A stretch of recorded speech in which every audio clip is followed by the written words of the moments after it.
I formally welcome everyone to the event, I urge you to engage the lecture, follow the discussions, ask questions, contribute, and hopefully leave here with a fresher understanding of the decolonization spectrum, if not in its fullness context, in a way that makes you proud to be an African.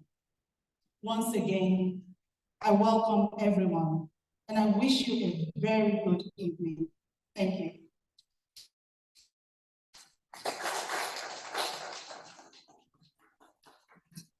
Thank you, Madam, for the wonderful. She's not just an assistant. Let's show them what to do. So we have to lighten up this movement. The tribunal is still sitting. Don't destroy it. You don't know where it's going to turn out. So lighten up. Yeah. So after the welcome address, we just want to go straight to business. So we'll start introducing the key actors of the key actors of the event. Just a minute.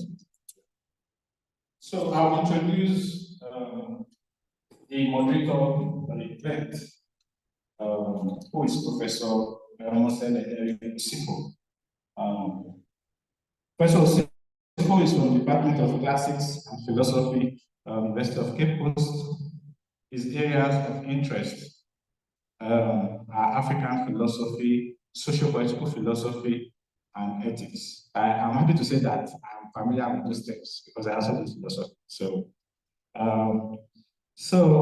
He has a PhD in philosophy from the University of Lagos. His other degrees include a master's in communication and language arts from the University of Ibadan, a master's in philosophy from the University of Lagos, and a bachelor of arts in philosophy from the University of Lagos. Please, can we appreciate the moderator, Professor?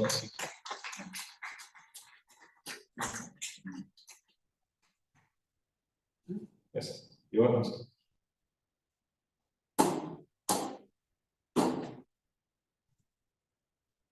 Okay. The guest lecturer, the spirit of openness and fairness, is my PhD advisor. So I'm very disappointed for me to interview. And so when I look for somebody who is more worthy of the introduction, I just like that. I just said that just to bring the guest lecturer, Professor Sola, is going to be introduced by a member of our center. He's actually the internship coordinator of the West African Traditional Justice Center and a graduate student in the University of Iowa, Mr. Ebenezer Olorunyomi, my dear, to come and do the introduction. Thank you very much.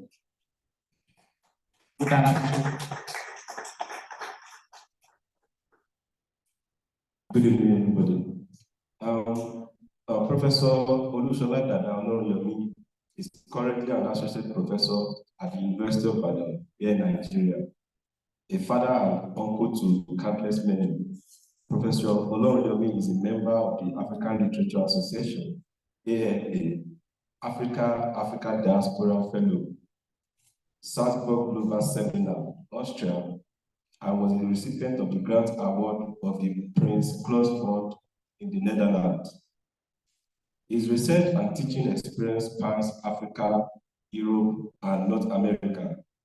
Back home at the University of Ibadan, he was a lecturer in the Department of English, where he taught courses in modern African literature, history, and theory, folklore in Africa, popular literature and the new media, and oral literature in Africa. He is now in the Institute of African Studies, IAS, where he has served as something postgraduate. In his work in IAS UI, he brings insights from cultural studies and critical theory to bear on his teaching in a variety of multidisciplinary courses in performance studies, as well as in the Peace and Conflict Studies program. Professor Olorunyomi, who has over 25 research publications to his credit, has attended and presented papers in various major conferences across the world. Notable among which are the Pan-African Festival of Film and Cinema at Cordando Fespaco since 1990, the Conference on Music Censorship in West Africa at Gorée Island, Senegal, and the 34th Annual African Literature Association ALA Conference, which was held in April 22 to 27, 2008 at Western Illinois University, Macomb, USA. Described by many of his students as one of the most humane scholars of his time, Professor Olorunyomi is currently working on a book titled Modernities of Islam and the Yoruba Cultural Imaginary. Through Ifanet, a leading information and literacy research and advocacy NGO modeled on the Polo film tradition, Professor Olorunyomi has recorded many successes among rural farmers and market women. Through Ifanet's many capacity building projects, his social philosophy comes out evidently in interventions on behalf of Buddha and Shasha markets, and in scorchingly hot atmosphere of the famous Dawan now international market of Kano, where he both computer literacy and agroeconomic extension work with Hausa Fulani market women and their children. It is to Professor Olorunyomi's vision of education for the disenfranchised and his passion for sustainable development that these children, including the many body sex workers and truckers who have also been trained in HIV/AIDS prevention skills, owe their respect and gratitude. He was previously the National ASU officer on human rights issues and served as director of the University Media Center, UMC. Distinguished ladies and gentlemen, guests, and everyone present today, please welcome Professor Olorunyomi, who is the guest speaker for today's event.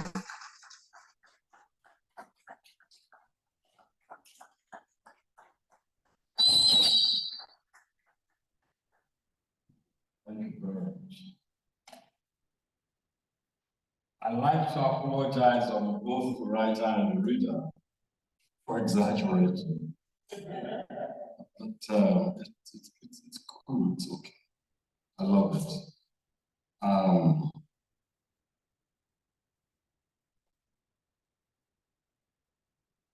And I really thank Professor Kui for dashing me a new dress. Because I hear it's a rich place here that would people have to be a bit sartorial. I had to look for something really grand. You know, I wished I wore this on my marriage. It was something more disappointing that day, but it worked. So, ladies and gentlemen, distinguished colleagues and honored guests, we'll make this a conversation because I have how many pages here, and I'm sure that will go beyond the period. And I'll plead there's some resources I would like this to be published. So that should be part of our series. This is for documentation. In an extreme situation, when government pays our 6 to 8 months salary, I'll share so that we can co-publish if you have some financial difficulty. So I also like to thank the organizers for inviting me to my own event. For the man who has inspired our different legs to trudge in this path, talking about Professor Lawani, is a brother and a friend. And professionally too, is a colleague, and I think it is apt to seize the opportunity of an occasion like this when we can hardly protest against some acknowledgement to note that we are all equally honored by your scholarship, sir. Yeah. Lawani is indeed a most distinguished scholar, instructor, and administrator.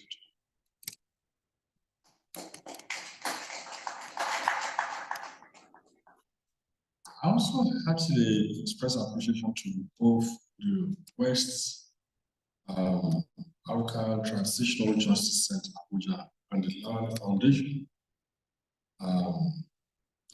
The UI and Rachel Lawani Foundation, apologies for that error, but we keep noting it here.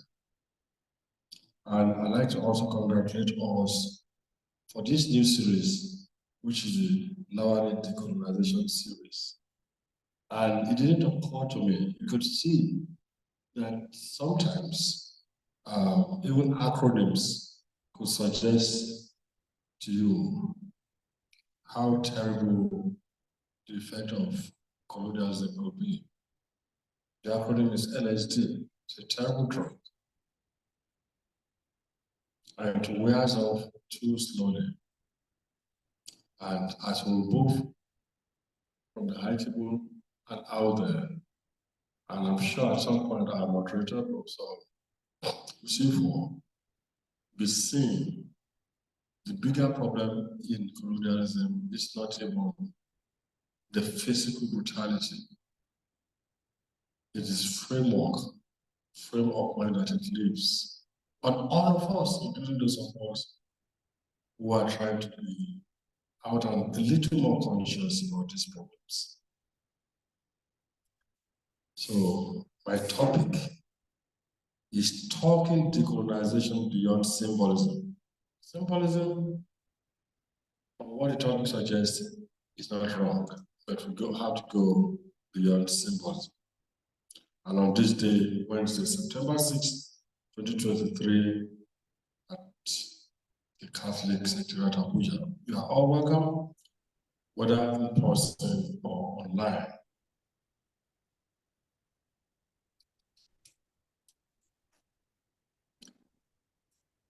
I have a 5-approach structure here that goes from questions of decolonization,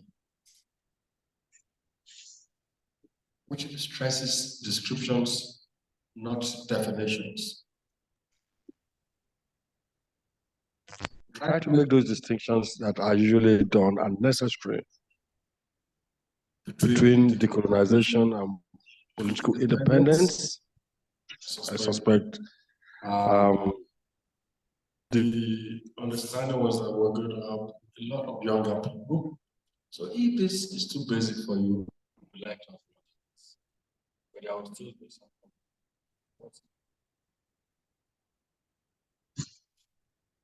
And there are varieties of decolonization. Now, we move on to the question of symbolism and come to the question of decolonization problem. And people have said, what about development in the West African corridor? Are we going to be silent about it?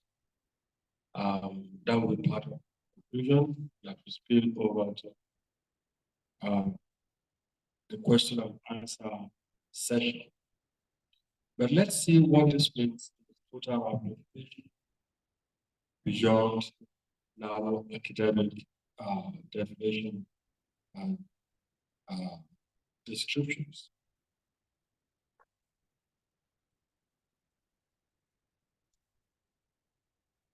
So I'm truly humbled to stand today on this same theme, because this is a topic that transcends geographical boundaries, that affects us all in profound ways and demands our collective attention and action.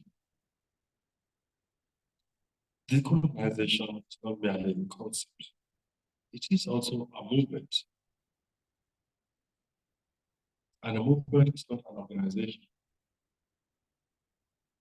A movement comprises individuals, organizations, whose concepts have been internalized and become the practical living of an entire people. We'll give a description of some of this that have happened in this country, the continent. It's a commitment to rectify historical injustices. It's a call to dismantle the structures of oppression that have persisted for centuries. It's not an event. It's a series of events. It's an ongoing process. It must be distinguished from independence, which is dated.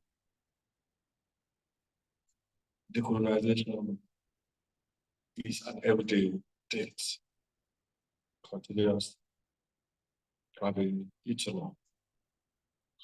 However, in our journey towards decolonization, it is essential that we move beyond symbolism and shallow gestures, instead focus on meaningful, substantive changes.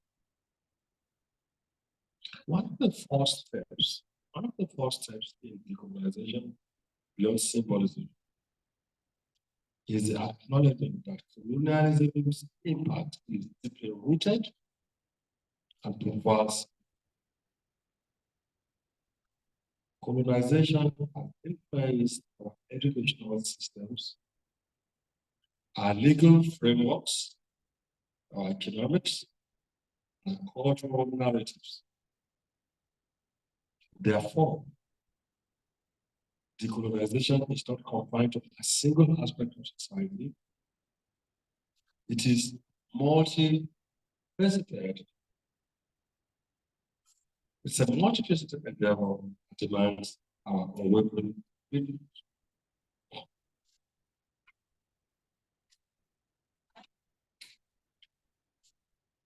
Even as we gather here today, there's a sense in which we all know most, or at least of these problems.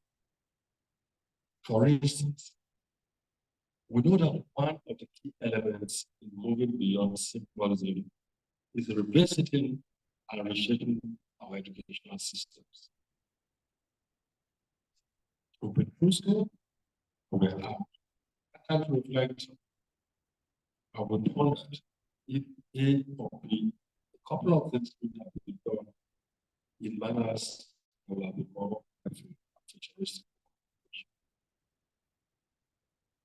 So it's in our classroom that future generations learn about the world and our place in it. To decolonize education, we must include diverse perspectives, voices, and narratives. This includes incorporating indigenous systems, elevating marginalized histories, and challenging Eurocentric curriculum, and have perpetuated colonial bias. Step into any Nigerian primary school classroom today, and you'll be shocked about the identity crisis posted on the children by a pervasive elite policy pedagogy methodology. You cannot miss this on the policy of instruction on language of instruction and learning, aside from other topics like belief systems. For instance, we recall addiction saying that the Africans in the United States will not speak their language to their children. And when you ask them why, even though this is not substantiated by science, they will say it will confuse the children Then shortly after they tell you that, aside from being eligible, they're going to sign up the child for another foreign but European, maybe French or German. Now, while all of this may be satisfying to the parents, it does damage not just the child, but to the future of the nation. It does tremendous damage because the foundation of thoughts are based on our environment, where examples that are apt could be drawn and cited. Furthermore, we know that decolonization must extend to our legal and governance structures. Many laws and policies that were enacted during the colonial era continue to perpetuate inequality and injustice. You'll recall, and it seems like a joke, when in one of the lines of Fela Kuti's songs, it reminds us of people who are jailed in a language they don't understand. I'm sure it's difficult for us to appreciate them because we take it for granted that when we're encouraged, we understand. Now, if the larger percent of the nation now do not have the access to the language of justice, that brings the question, what of justice we're saying. These are aspects of conversation of decolonization.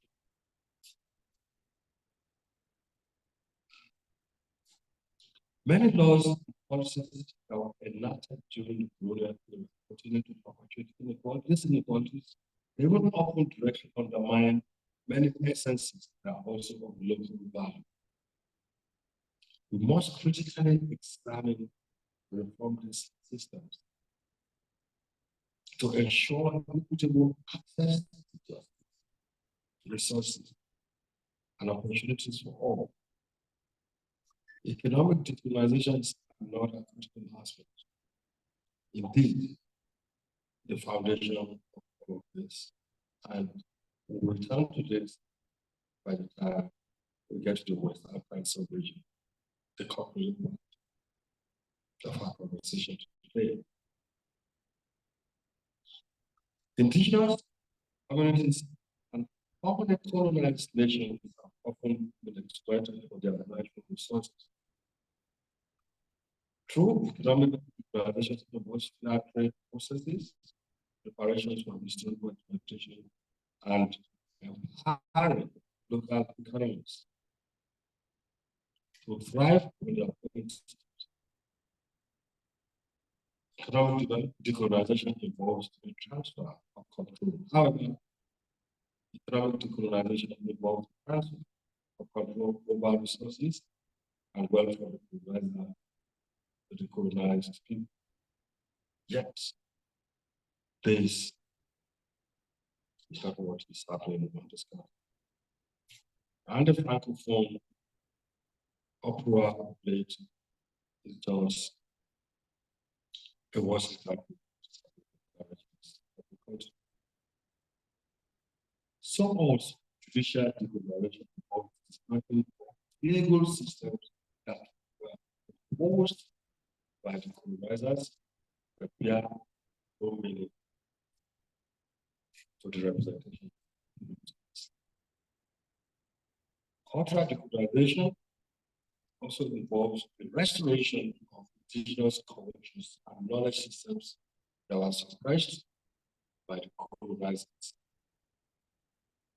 And all of this is said in the context of humanizing and liberating efforts within these self-same cultures.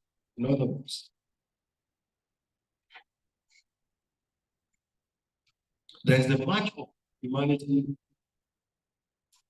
from natural laws to our present state.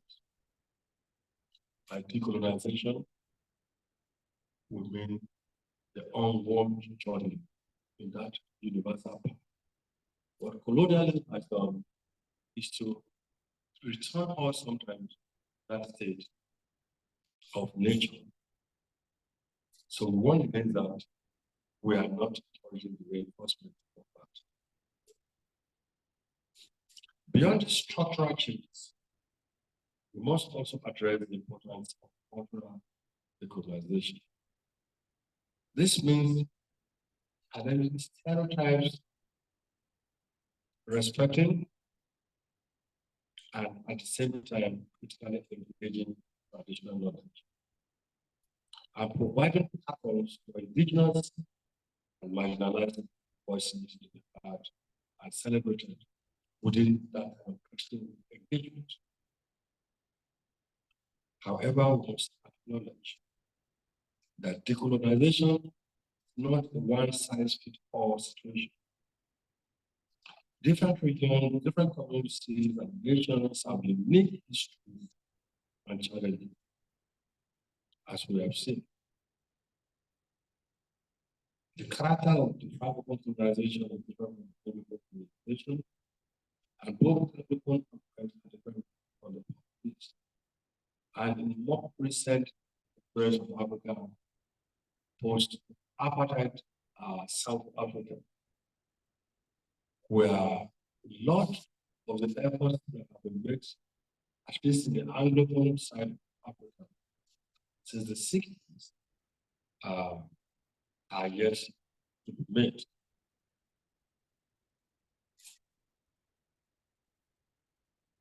Therefore, any decolonization effort must be context-specific and driven by the voices of those who are affected the most. Surely the journey towards decolonization beyond symbolism, book counting, and indispensable. It requires a commitment to systemic change, an unwavering dedication, and a willingness to listen and learn from those who have experienced and brought the brunt of colonialism's legacy. Let us move forward and emphatically with humility and a shared vision of the world where the legacy of colonialism is replaced with justice, equality, and respect for all. Please,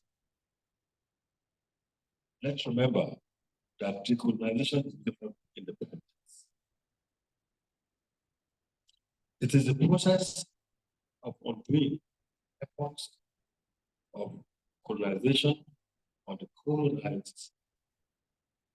There are different varieties of decolonization, such as the political, economic, juridical, and cultural. Decolonization is the process of undoing the effects of colonization on the colonized people. It is different because it involves a more comprehensive approach to dismantling colonial and imperialist systems that are built to social, economic, political, cultural, religious realities of colonized people. There are different varieties of decolonization that subsist in the native to attend to the political, juridical, cultural in Africa. Symbols such as literature, culture, music are important in decolonization, but we cannot limit decolonization to this issue. Important as they are. Let's just give it. When we made it up here, like to have the benefit of appearing on the big screen since colonial times, to have to speak English. How much of our things got out of it? But increasingly, the moment people who narrate their experiences in the indigenous languages, Hausa, Kano, for instance, Igbo, Yoruba, etc., Mela, and Co. There was a flowering. And don't forget, if you had totally shifted from your language, if all that you can speak today is English, what you might have done is to deny that broad majority of the countrymen and women the market to purchase those goods. So when on the average, we're either using either of these local languages or our own created pidgin, which is also an indigenous Nigerian language in that. What we have also done is to make expression a lot easier.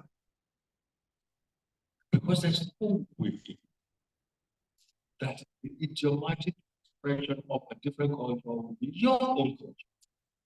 Idioms are culturally based, they are cultural templates.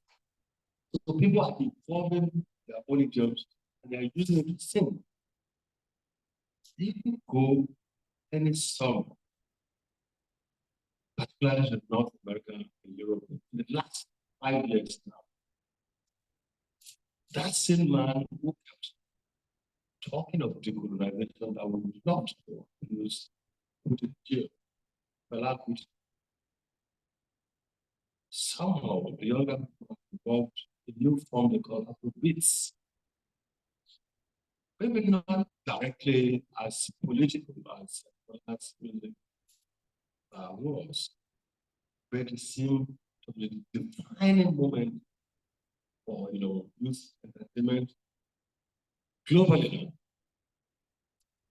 And I think it's also due to the fact that they're using idioms that they are more familiar with, linguistically and the environment.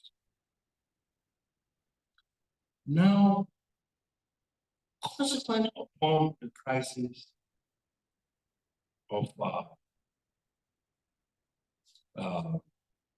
colonialism, we confess negatively, like before, as if our ancestors did not want us to know what to do. And Moses, but between that and the crisis of the colonialism, stands the crisis of our mental framework. So maybe we can teach that memory. So there is the burden, as the life of Franz Fanon likes, of the colonized elites. We, not government, we, citizens, are unsure whether we want to get out of this chain, properly speaking, or not. Because as to whether Nigeria will decolonize, not functioning family and government. Governments don't do things. We make them good. The mass of the people intuitively understand. They saw that there were no projects from government policies to the other, so they constituted their own cultural templates. They started the film industry. They constituted their own template to form their music industry. I don't know how it is in the other languages.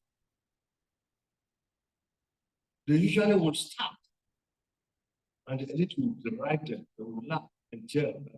What manner of song is it? But it's the manner of the songs and the rhythms of their own language.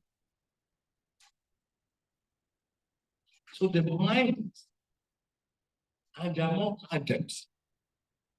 Now, when it becomes a bit of a cultural wealth, what it does, they try to see that we produce their own children. And this is what happens. the interface between hip-hop and Fuji music in Yoruba. So they bring the big brands, journals like MTN and the rest, and then they reduce the structural pattern of the item. This is not a productive elite. If you read, talking musically now, if you read the initial Fuji tradition as to how they were making their music, there are many sides of rhythm. There are many sides of polyrhythm. There are many sides of creativity. But the first thing you want to do, you want to reduce it to your own stable time. And within the stable time, because you are not listening and hearing what they're doing, they are representing all of the noise of their own environment, the anguish of their environment, the cooking of their environment, the next door neighbor of their environment. These things are intuitively brought into music and becomes harmonious. But in spite of it, you can't quite do it. And gradually become. You manage to go to school, and next generation, their children are also New York like yours. So it's a plea to those folks to create structures that will ensure the local companies to evolve. Because the dated economies that we're imposing aren't working. So I shouldn't stop with decolonization simply for us. It is also our policy options for society. People would never give grants. People would never give options. We want things for themselves. So thinking not, how do you think it evolved? In Kano, and at least I know a bit of that and the Yoruba. They use the traditional forms of support system. You want to build a house, I come from to build your hut together. I want to build my hut together. So also you want to make your film, I come and we do it together until we are able to raise some capital. And then they start making what you call cooperative societies, etc. It's a long process.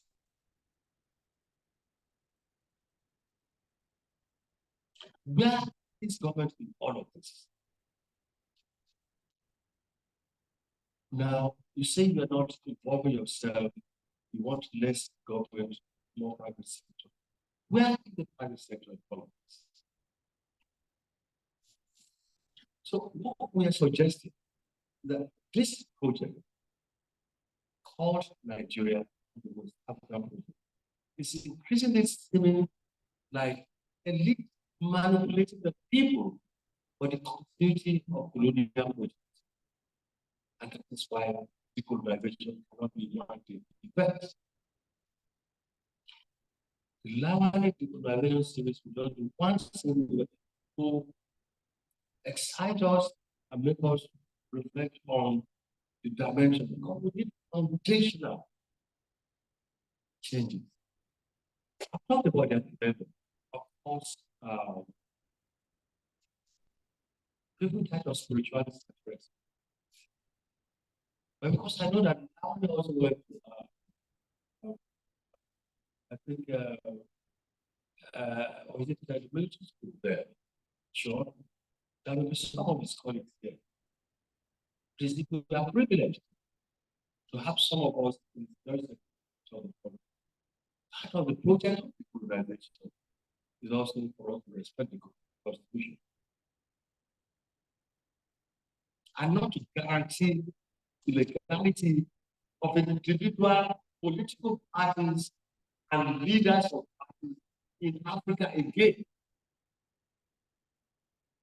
We have seen the tragedy of the gentleman from Cameroon who gets to international situations and he's even unsure where he is. It's an environment to this continent in the 21st century. So it's important, whichever sector we're in, to make our advocacy, make our recommendations not on the basis of immediate favoritism, on the basis of what is stable for the country in the long run. I will be better for it. Our children will be better for it. If my child becomes president of Nigeria today, she'll probably try to give electricity for 12 hours. Because she thinks by doing that, no. Because I never seen electricity beyond maybe 8 hours on the road. But that was not the country I grew up in. So there's still a crisis of what expectations to have of people whom this kind of situations have come this way.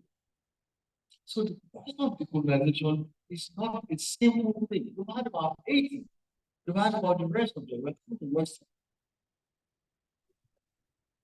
It is because decolonization is not done yet, or has not been completed, or has not been properly started, that the people can say that. And there's just a slight difference between them. Added with some law that we have. But these laws don't go on forever. Please, how does our memory and for us to become this more consciousness of decolonization? Because we must first be self-aware that when they say, my Muslim friends tell me, scholars, that jihad is not first about the second person, it's first about your own internal jihad. That is self-publishing. So it's that kind of framework. Let us think about what we can do on ourselves, individuals and collectives as Nigerians, West Africa. Let's start from there. So what and in which areas are we hampered? We must know this. Because it's a physician, heal thyself. We cannot move a step forward without some basic understanding of where we are.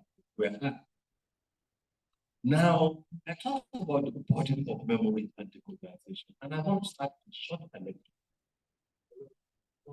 Sometime in the 14th, 13th century, in a very fuzzy historical time and space, when you show you can locate a place where later we get to know is what we call man. In this play, his first village of to the dance of the forest, where there are different typologies and different eras within the same film. So you can imagine what all that is living is represented in that play. Leaves, plants, rocks, talk, humans talk. And there are varieties of humans. There are full humans and children. And there are half children. So there are borns, and there are the dead, and there are the unborn.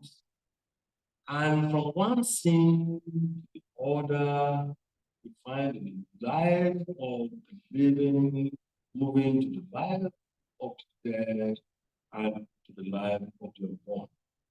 And tracks it down to the spaces called the court of Margaret. And that was the first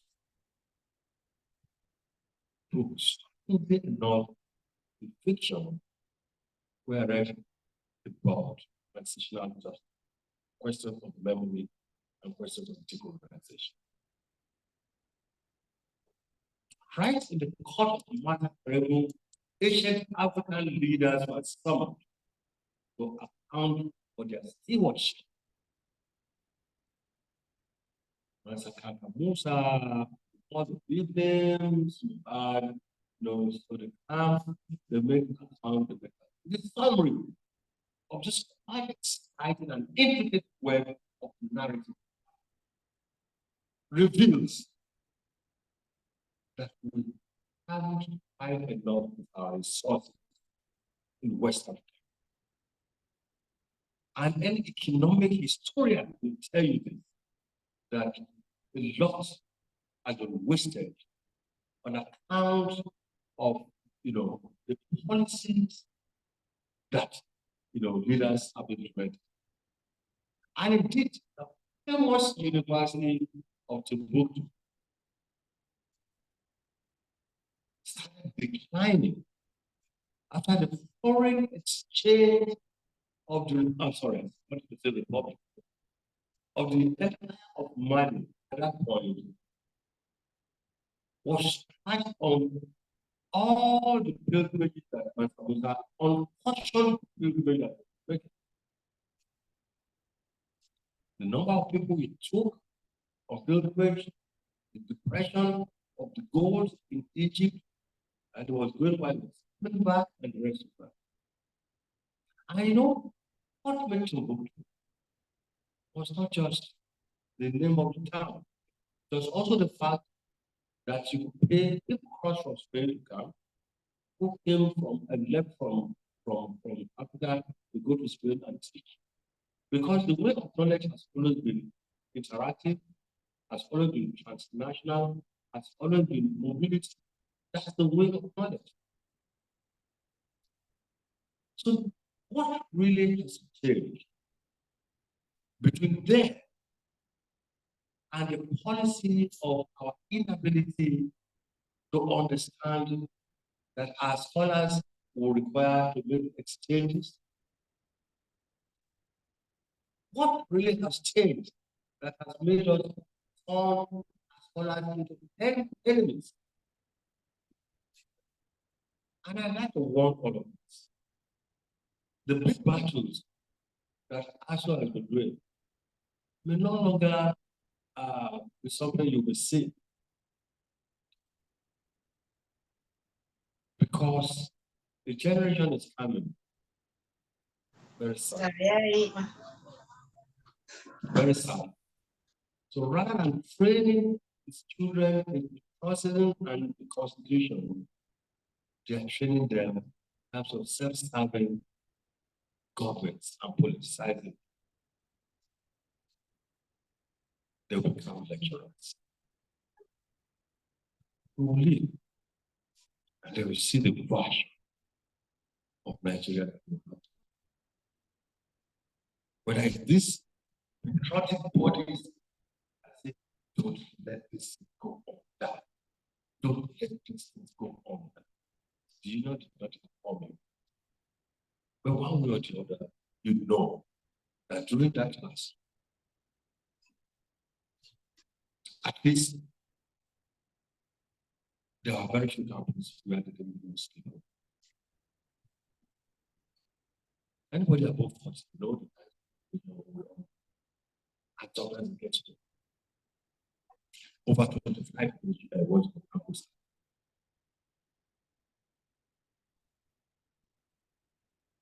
At least about 10. The attrition was too much. And you really think, as any child of the academia, they want to do those in medicine know quick to medicine. New ideas are falling, not under this system, not under this nation. I am not sure that is the kind of talent what we will be doing. Your citizen, you are destroying the nation as a project for continued colonization of this land. Now, relate this to questions of curriculum. Curriculum is an act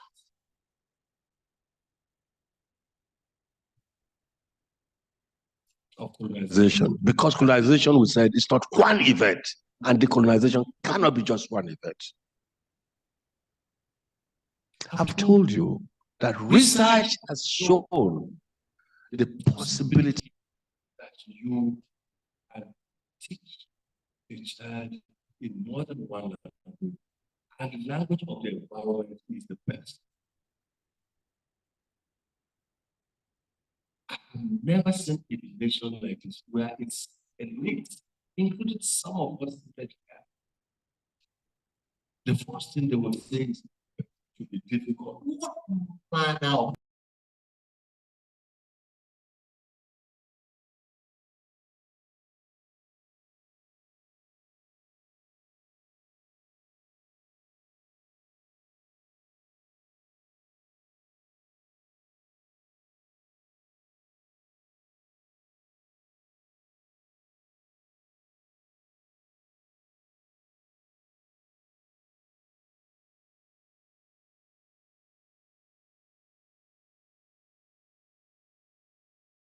people also use adaptive languages like Ajami.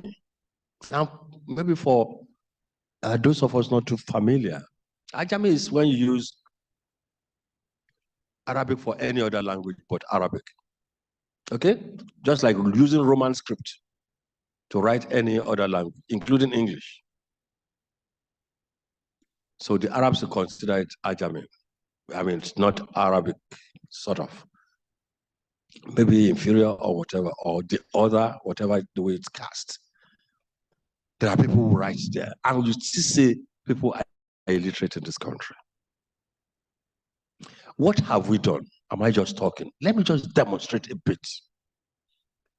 In my own institute, African Studies at the University of Ibadan, we've done a couple of things, and I'm urging us all to do little things in our little respective places.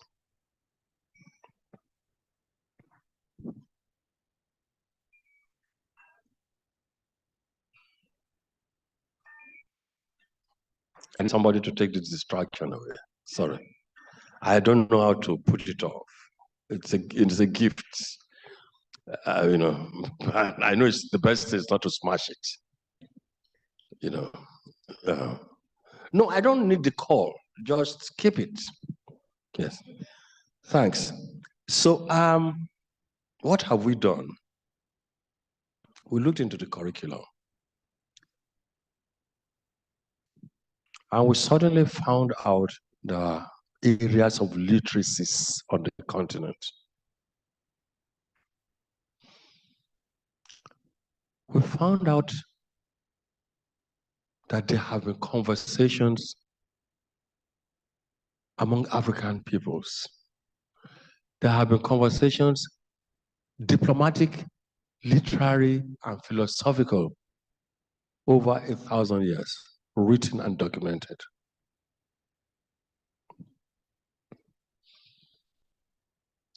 Yet anyone my age, including the younger people coming up, apart from what we are currently doing, because we did a survey around, they still don't have a curriculum that integrates the writing of Africans. I'll give you a few examples. Right within this country, there were diplomatic exchanges between the old Khan and Bono Empire. You know this. And what is today Turkey? That dates back 800-900 years. Of course, the ones we probably know is the Kano Chronicles. I'm not even talking about this.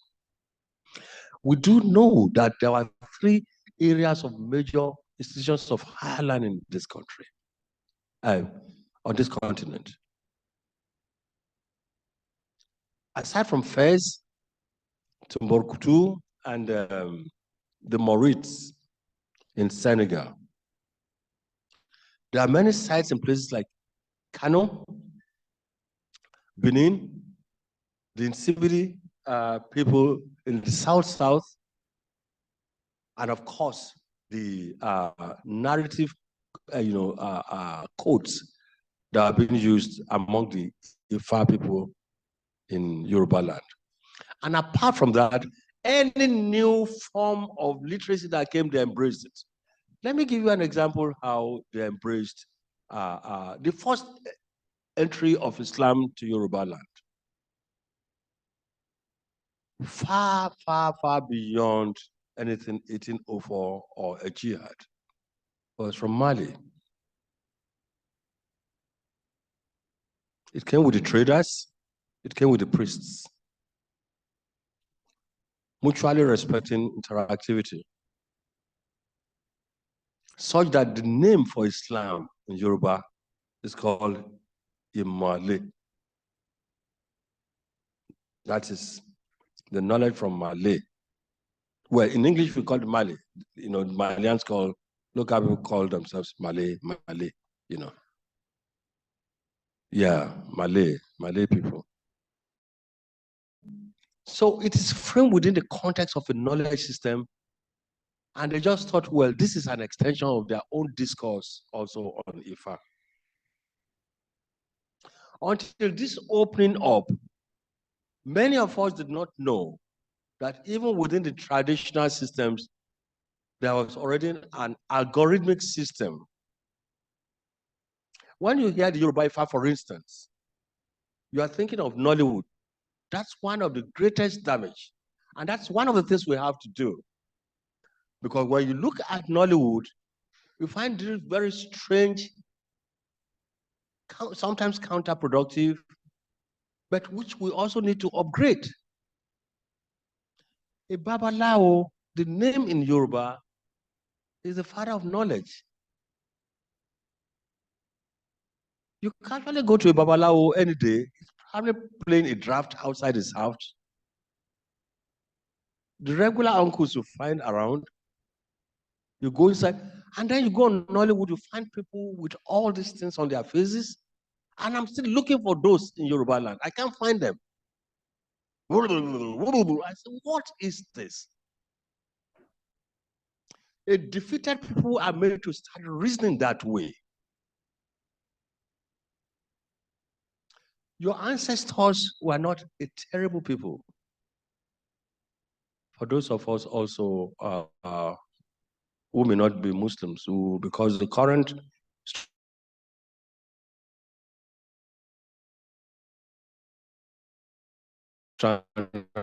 among some fundamentalist Muslims to start, those are dangerous.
is your narrative of yourself.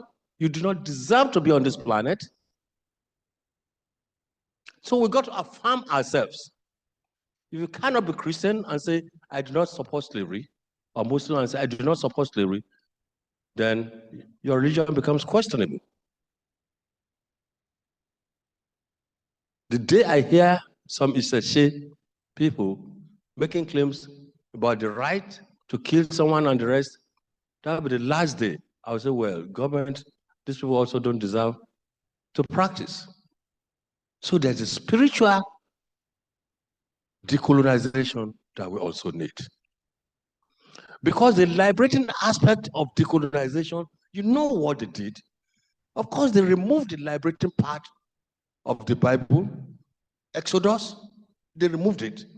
The places where people fought, where they fought for justice, they removed all those parts. And they sold us the slave Bible. That's important. And even though they are no longer here, that's the problem of colonization. The narratives and the attitude continue. The other day during our meeting, someone was to be introduced. They said, where are you from? He said, I'm from OU University. And everybody laughed. They said, what is OU? He says, Olabisi Onabanjo. Somebody says OOU. I said, in Yoruba, there's O and there's O as alphabets. I said, oh, but it sounds funny. But the same guy quickly puts his telephone, TV on and says, this is Syria R. Syria R. R is the A in Latin or Spanish or Italian. Abe, Efe, and the rest. So if it's Italian, you can say Syria R, not necessarily Syria A. But the person from his own university can say O. Colonization is a horrible thing. It's a horrible thing.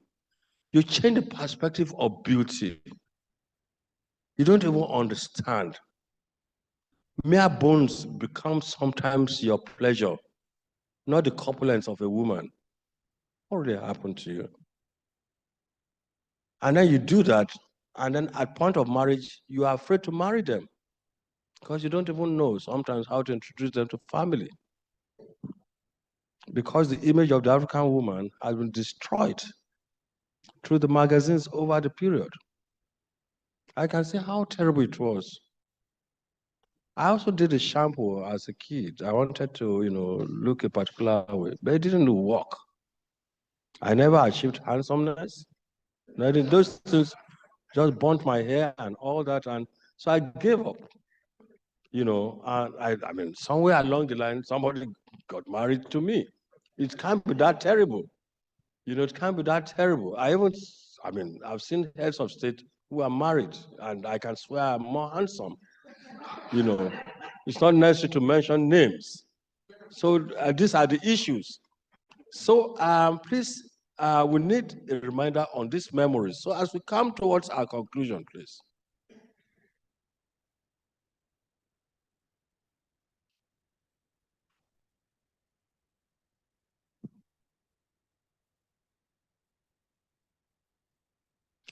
I also note that the booby trap of colonization has also set up quicksands of descent into chaos among the colonized.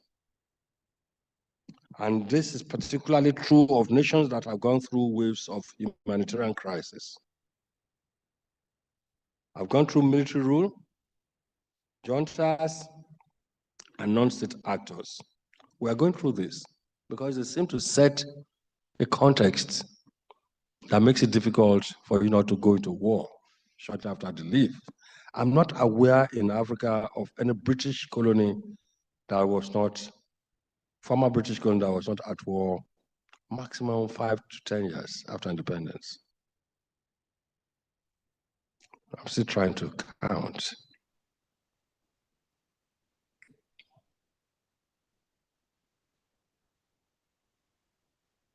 So let's omit the possibility of the same within a democracy.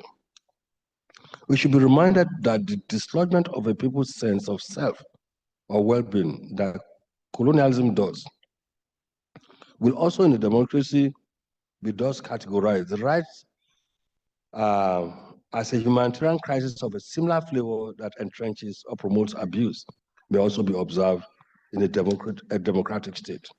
Or to put it more appropriately,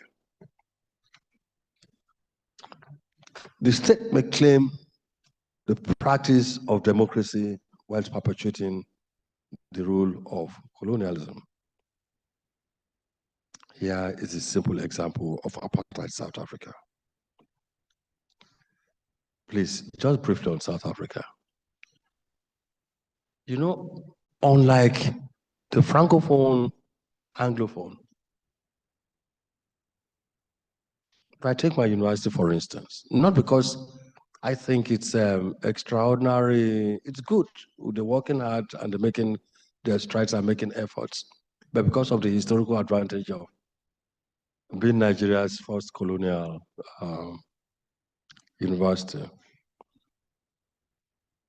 Since 1962, at a meeting in Ghana, Legon, there was a major conference, African conference, where some of these issues were raised. And it was so organized that there was one statesman and one intellectual. The statesman was Osagefo, the late Osagefo, Dr. Kwame Nkrumah. And the scholar was no other than Kenneth Ondika Dike.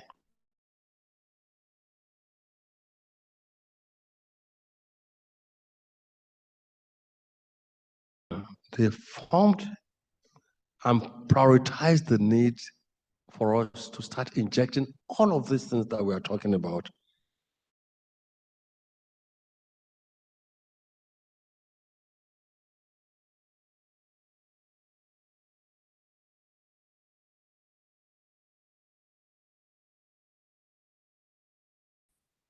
Children cannot sing the rhythm of the environment. They have to co-opt songs from somewhere they don't know. I grew up like that way too. Early in the morning, down to the station, see a little engine puffing away. I was in primary one. Man up on the engine, oh, that's the puff, puff, puff, and off it goes. I go to England 25 or so years after, and I find the children singing. I made sense to them. It didn't make sense to me because it was not my environment. The images of my environment and the rest.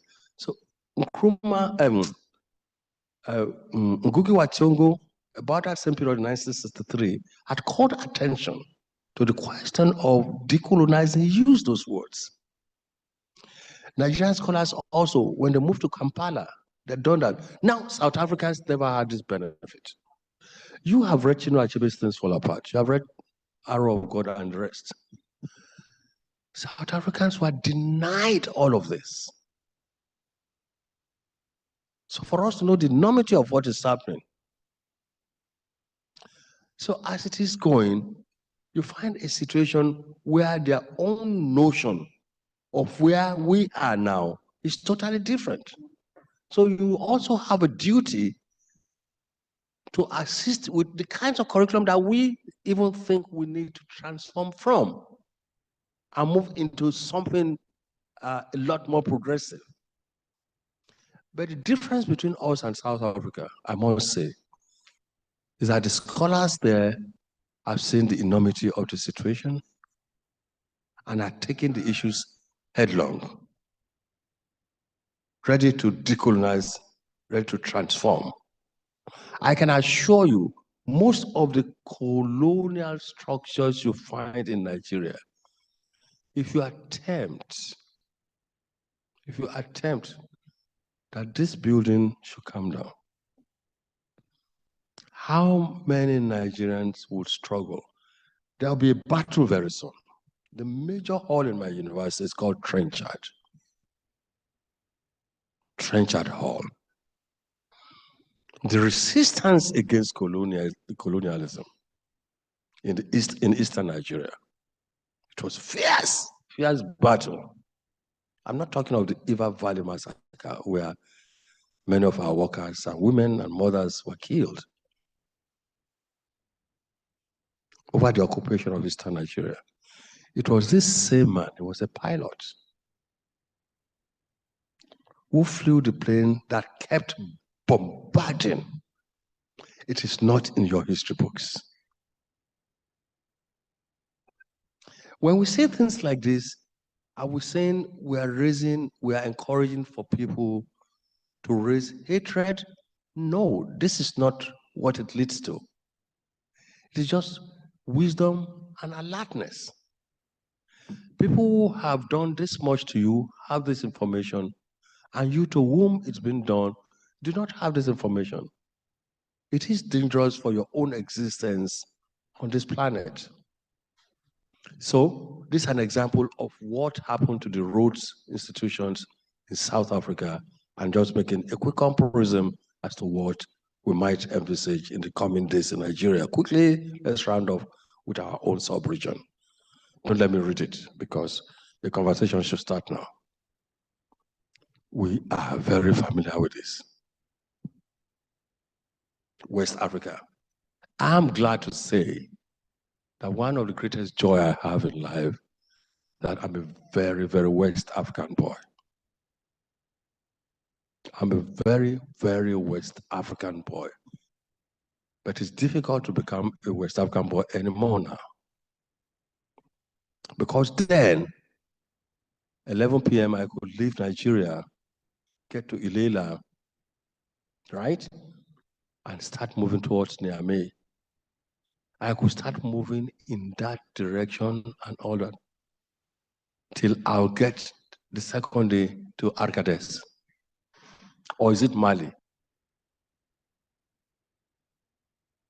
Burkina, Ouagadougou.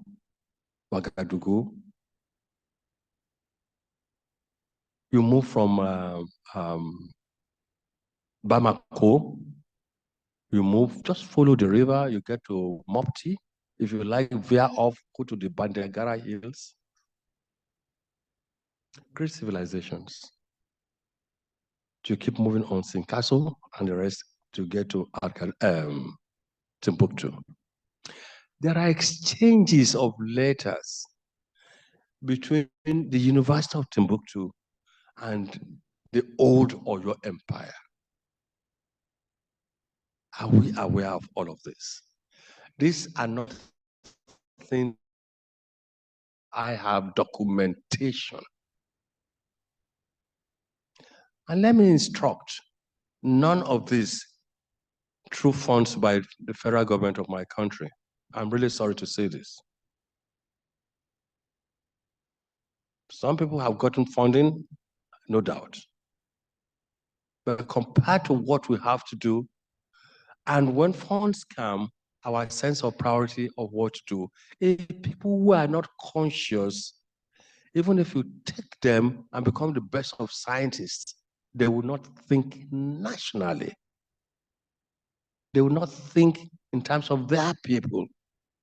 So you need to imbue a humanistic education. That's why we are talking about decolonization. I'm rounding up, don't worry. A humanistic education, the kind of love of the self. If you do not love yourself, it's difficult to love your nation or your parents or people around you. When you wake up, what leg do you put? This is the transfer of a direct Yoruba saying. On what leg do you touch the ground? Another person's leg?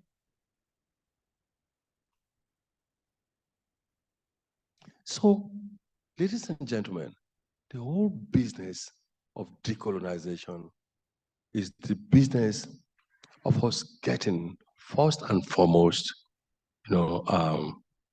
to undo what colonialism has done. It cannot be in one day, but I'm proposing It will have to come through curriculum, and it will have to come through all the sectors of our living. And I think it will have to come through even the youngest members of our society. And language is key in this whole struggle. Culture is key in this whole struggle, but ultimately, the economy is key. And do remember, if there is good governance, because the African society was one in which you could not conceive of a child who went to bed without eating. The modern society you call modern based on your colonial enterprises, creating human beings who go to bed without eating. The first day my driver saw, someone with table water, he tried to call me to find out really what was happening. He had no concept. He said, what happened when you went there? Did that man pay for water? I was afraid to say yes. He had never seen. He said, pay for water. He packed. He said, let him go and convince them that it is wrong, that you don't sell water. I said, no, it is the city. Things have changed. They sell water. They sell water. He said, they sell water. I said, they sell water. The man kept quiet for a long time. He didn't talk till we got to Lagos. This is what I'm saying. So you now not just have the fact that people cannot feed, but they may not even be able to get water because water is now sold. This is the colonial. You have naturalized it. You think it's normal. This is what is happening around us in West Africa. So please, for the true Africa, decolonized Africa, good governance is important. That is what will stop the coups. That is what will stop the coups. And Africans discuss. Please, it is possible for Niger and Niger to sit down and discuss. They were living the same interactive environment before. About 60% of Nigerians are Hausa. I'm told that there are also Hausa people in Nigeria. I'm not sure. But if it is true, then it should be possible, therefore, for brothers and sisters to say, listen, the people are not too happy with this. And they say they are happy, you say, okay, make it more representative. Make them speak language in parliament. Explain the budget to them better. Devote more money to this and that. You will see that the economy is at the core of it. Until we start doing this, we won't do the business of decolonization. I'm really sorry to have taken your time, but it's a beginning of a continuing conversation. Thank you so much.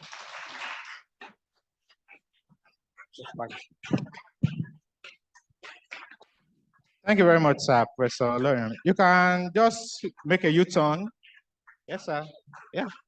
You said the conversation should start, so yeah, please, sir. Thank you very much. Yeah. Okay, just beside, so that the quick side fire chat can chat. Okay, sir, just wait, Prof.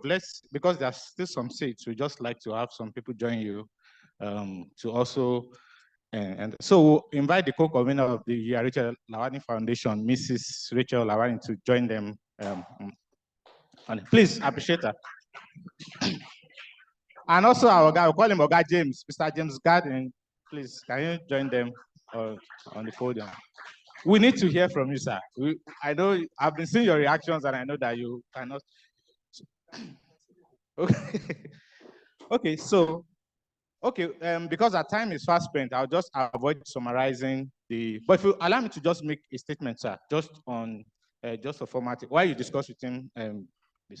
So I wanted to say that, so the point Prof is trying to make in quick sum, I'll summarize it in like 3 different concepts. So there's what they call anti-colonialism, there's post-colonialism, and there's decolonialism, which is a critique of post-colonialism. Now, anti-colonialism is what he was trying to discuss when it comes to people in chains and fighting and resisting colonization, and that has been ongoing even till the present time.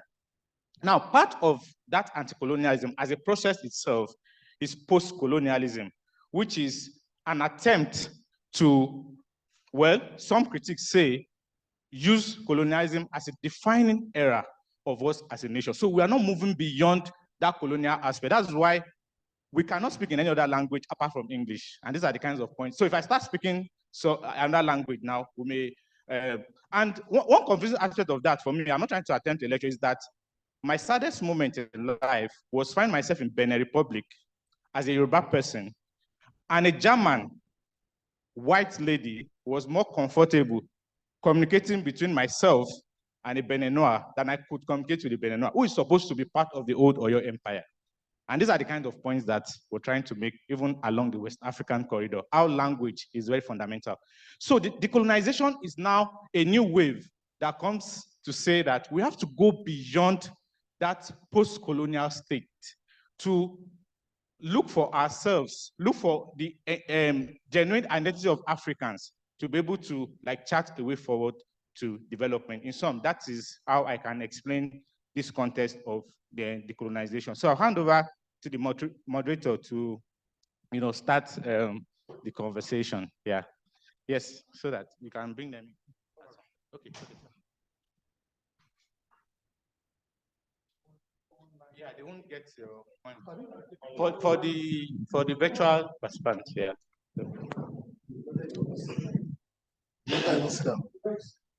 Okay.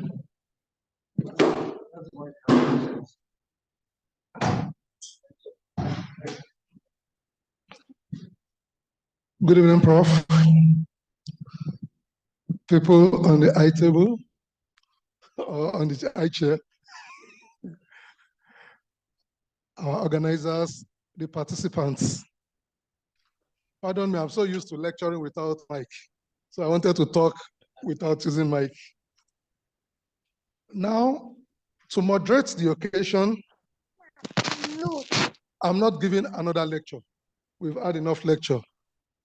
But I could also just take a little summary, a kind of simplistic attempt at unraveling what Prof has said and making a few concepts or a few summary on the idea of decolonization as we all see it.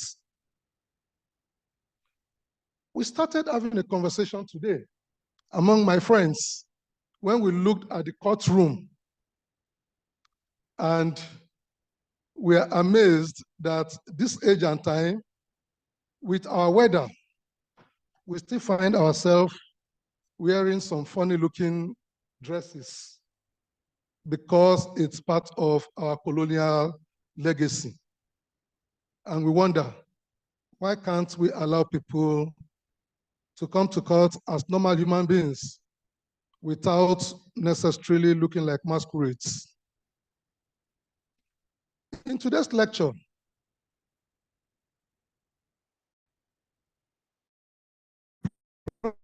Professor Olorunyomi started by letting us understand, or let me say summarily, I see colonization as an imperial and impudent takeover of the totality of the existential reality of a people, because it's like a set of strangers came into your life, came into your land, and said that you do not know what you are doing. We have a civilization mission.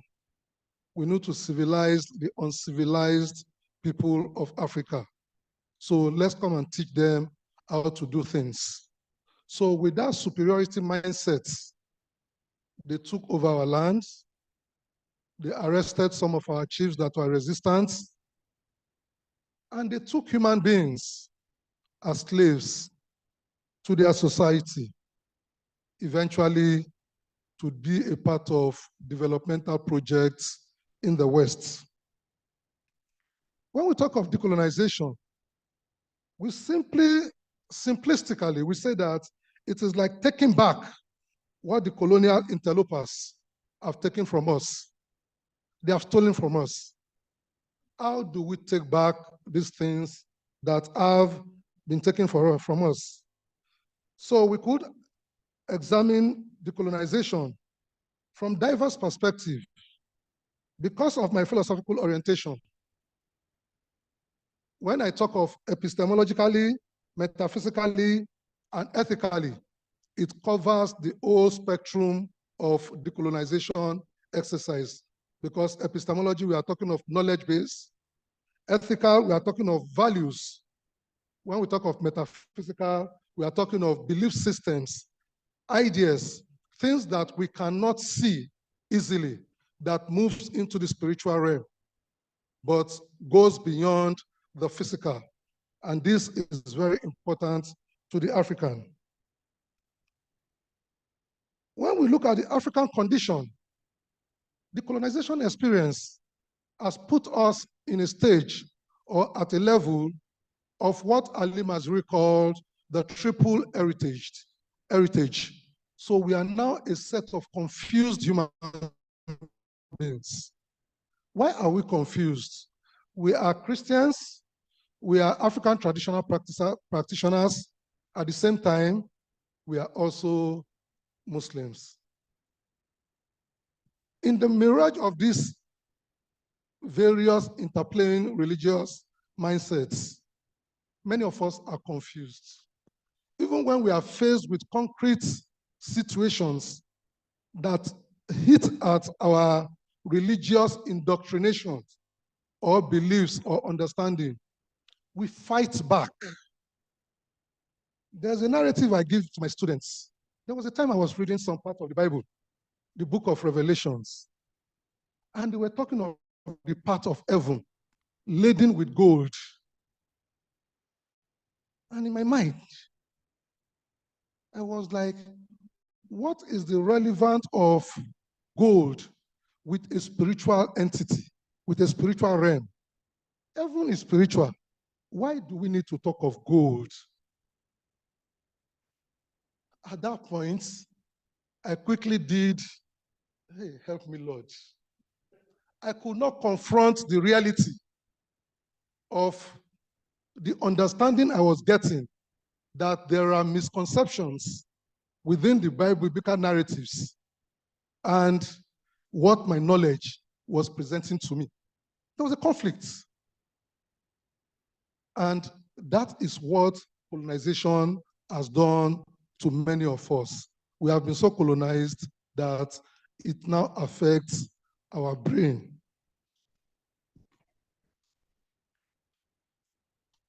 In Professor Olorunyomi's lecture, he gave descriptions, or he emphasized the need of colonization that transcends religion, that transcends geographical boundaries. It tells us of the need, or he anticipates the call for antagonizing injustices in human history. He proposes the need for us to move beyond symbolism and address substantive human contexts, our existential condition. It tells us that decolonization is a multifaceted problem which calls for holistic apprehension of the problem and for us to incorporate diverse perspectives in combating the challenges. For instance, decolonizing our curriculum, which he emphasized on, because without having a sound education, then we are lost. He opines that the foundation of thoughts are drawn from our environment and proposes the value of indigenous language, or a language understandable to those who are engaged in this context. In truth, they say that you are what you eat. You are a product of your culture. You are a product of your environment. And your understanding of reality is as a result of all the baggages that you grew up with in life. He emphasizes some aspects of decolonization, such as economic decolonization, judicial decolonization, cultural decolonization, and tells us that all forms of decolonization are targeted towards humanizing persons. We have to be humans first. Decolonization should be context-specific and championed by those directly impacted by colonial experience. It is different from independence. It is the undoing of cultural legacies that affect societal lives, such as the cultural, educational, judicial, and educational system. It is a process of projecting our values in our language. And the starting point should be by us as individuals. That summarizes in a little way what Professor just tells us. There's an advice or a simple story I tell my students or where I point them to. I said, if you want to understand the context between our experience and the colonial infiltration into our society, read Things Fall Apart. You will get a pictorial example, context of what happened. Achebe did a wonderful work. Ngugi wa Thiong's Weep Not Child is also a good work that we can read. If we are able to lay our hands on Wole Soyinka's Credo of Being and Nothingness, I love the introductory section of that book. Why? Because it places himself in a context of trying to understand this biblical narrative of we were created from nothing, out of nothing. Soyinka says that when he struggles to understand that aspect as a child, he always falls into some form of dizziness. He's confused. And when you talk of something coming out of nothing, it confuses us, even the adults. But those are some things that Christianity taught us. And they've also confused us further by telling us that there's a difference between believing and knowing. So you should have faith to understand what Bible tells you. So even if you don't understand, just believe. There are some different forms of 419. Simply, I'll round up now. When we compare the religious experience of the West to the African traditional values, there's a description I like using, that Christianity and Islam, they have a metaphysical temperament of intolerance. Why do I say so? When you tell me that there is only one way, Jesus is the way, the truth, and the light. No one comes to the Father except through me. In essence, you have nullified every other possible option towards salvation. And that is a big problem. It creates a fundamental problem of intolerance. Islam tells you that there is no other God except Allah. Professor Lawani and I, we grew up in the same area.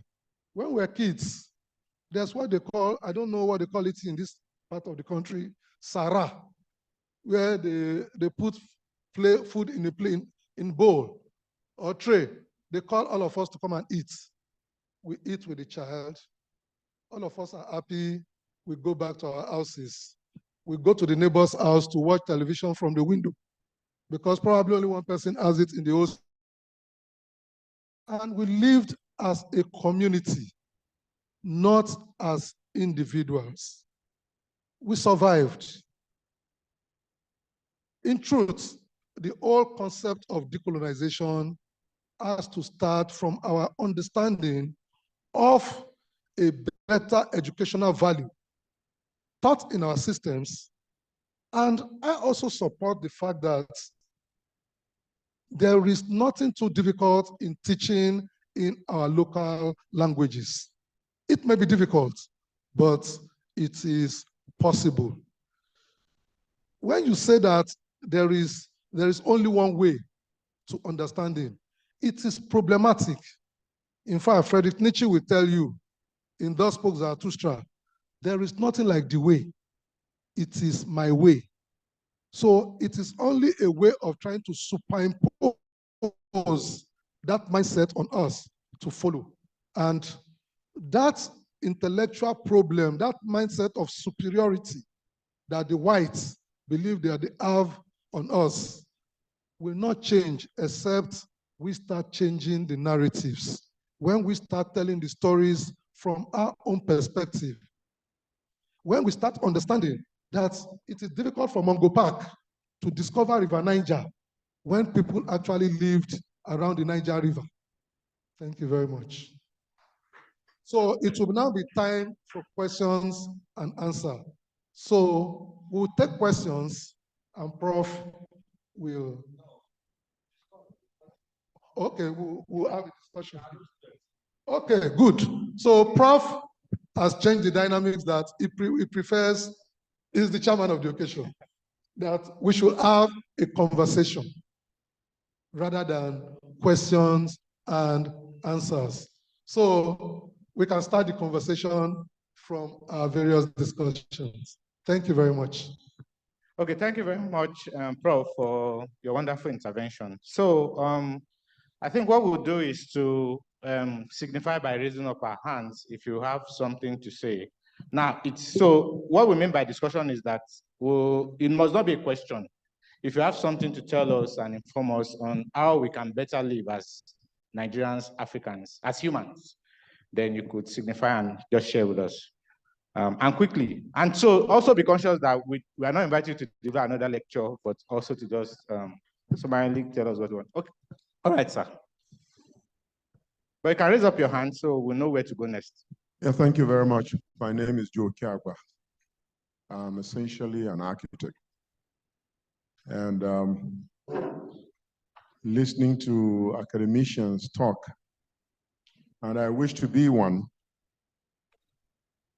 interests me a lot because sometimes we become so high sounding that following conversation becomes a bit difficult. So we should try to also simplify the concept of decolonization, as it were. It becomes difficult for me to appreciate that we're talking decolonization when we, the advocates ourselves, the way we dress, the way we present ourselves, and what have you, has nothing to do with our consciousness in terms of decolonization. Growing up as a young man up here in Nigeria, I still do recall, even as a Christian, I think my biggest hero has been Ahmadu Bello, Sir Ahmadu Bello, the Sardauna of Sokoto.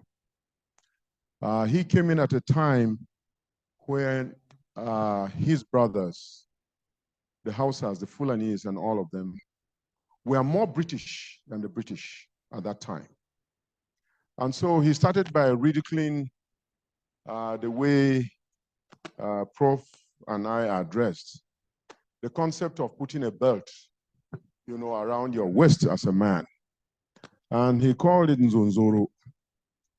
And in Hausa, it actually means a wasp, that you tie a belt around your belt as if you're a wasp. You know, so he ridiculed everything to do with the attire, the Western attire, and actually introduced the Agbada and developed it to the point where we are. In other words, created a sense of identity for the Northern Nigerians at that time. Number two, when I got to ABU to read architecture, we spent quite a bit of time, and we had fantastic lecturers like the renowned sociologist who was Patrick Wilmot. He taught us sociology even as architecture students. And so I knew that, oh, each one of the ethnic divides in Nigeria has their own identity, even from the architectural perspective. And there are natural reasons why, as you move from the Sahel region of Nigeria all the way down to the rainforests of Nigeria, that the architecture is what it is. And that we didn't need, as a matter of fact, in ABU, these will be a total failure. They will give you an F, because there is no way you can sit in this environment here without the air conditioning on. And so what has happened to tropical architecture? We don't need all of this for us to be comfortable, but somewhere along the line, we have been indoctrinated, we have been colonized up till now to think that, oh, if my house doesn't look like a house from Spain and so on and so forth, that, oh, it is either that you are not rich or you are not traveled, you are not educated. All the way down to the fact that today we use metal pots. All of our wives here use metal pots, and they are very, very, very poisonous to us. Why? We have abandoned the earthenware. Because the metal pots, for those of you who understand a bit of chemistry, you know that these are inorganic elements, and by the time you heat them up together with your food, these inorganic elements end up in your food and you take it, and then there are the side effects. And that is why today the African is no longer as strong as the old African that we are tending to be as soft as the white man. And so why can't we go back to cooking in the earthenware? Because clay is organic. And you realize that when you cook with clay pots, that the taste is even different. You can't get it. That taste, you will never get it when you use the metal pots. And it will never, ever poison you. And it is not just cooking, but even the water we take. Our traditional fridges were earthenware. And those who understand how it works, you know, there is a synthesis that goes on, a little bit of losing a little bit of that water on account of temperature losses. And the fact that that pot is not completely sealed off. So the water inside the earthenware ends up being a bit refrigerated.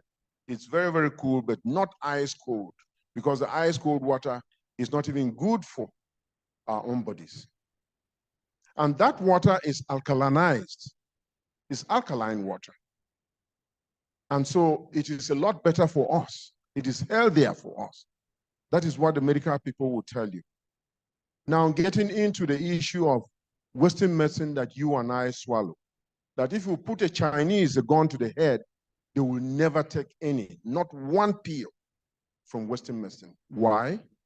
Because the Western medicine we take are all, you know, out of chemical elements that are inorganic. And that is why, including Panadol, that there is side effect with every Western medicine that we take. So what has happened to the organic medicine coming from the plants, coming from the animals? That today, when you take, oh, everybody thinks that, oh, you know what, you're a bush person for having to go, you know, having to take the weeds and what have you, coming from the babalawos and so on and so forth. There is a problem. By the time I was growing up in the primary school, all the way to the secondary school, as a Catholic, being brought up by the Catholic priests, who actually brought in the best of schools and brought in, you know, Medicare and so on and so forth. I still do remember that at that time, and it hasn't changed up till today, by the way, that there was something you call yellow fever.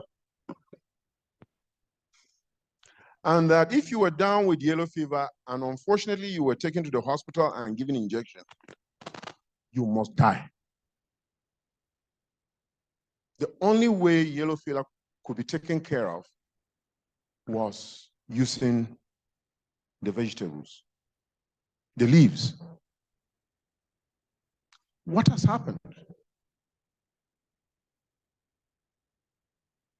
I think we need to be very, very practical in everything that affects our everyday life, so that everybody here knows how they could actually participate and how we have gotten it wrong and how we can, commence the process of decolonization.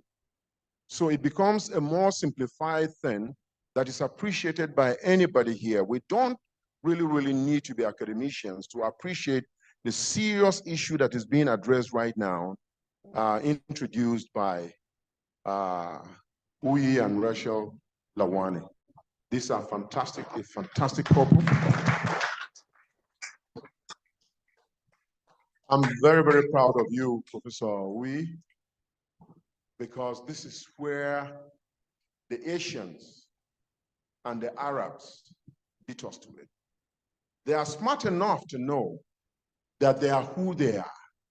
They are smart enough to be proud of who they are. And they are smart enough to sustain who they are, realizing that cultures are very, very dynamic. And so they will deliberately sponsor their own, go to the Western world, pick the best of what they have, bring it back without losing who you are. That is the context within which I see Professor Uyi Lawani. Coming in from the United States, he has gone there to pick the best, but then come back and remind us back here in Africa that, look here, ladies and gentlemen, we have a lot to do to decolonize ourselves. Congratulations on your fifth year.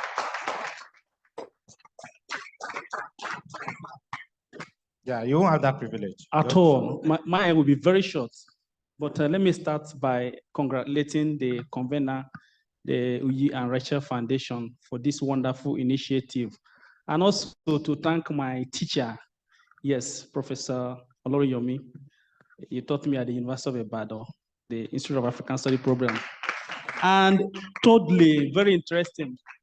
This particular hall was the venue of my wedding reception 2 years ago. I was just seated there. Yeah, I did my wedding reception. Now, coming to our topic this evening, wonderful conversation. And among all that Prof said about decolonization, he said it is a movement. Not only a movement, the idea is to undo what colonialism has done. And that's the area I'm very much interested in.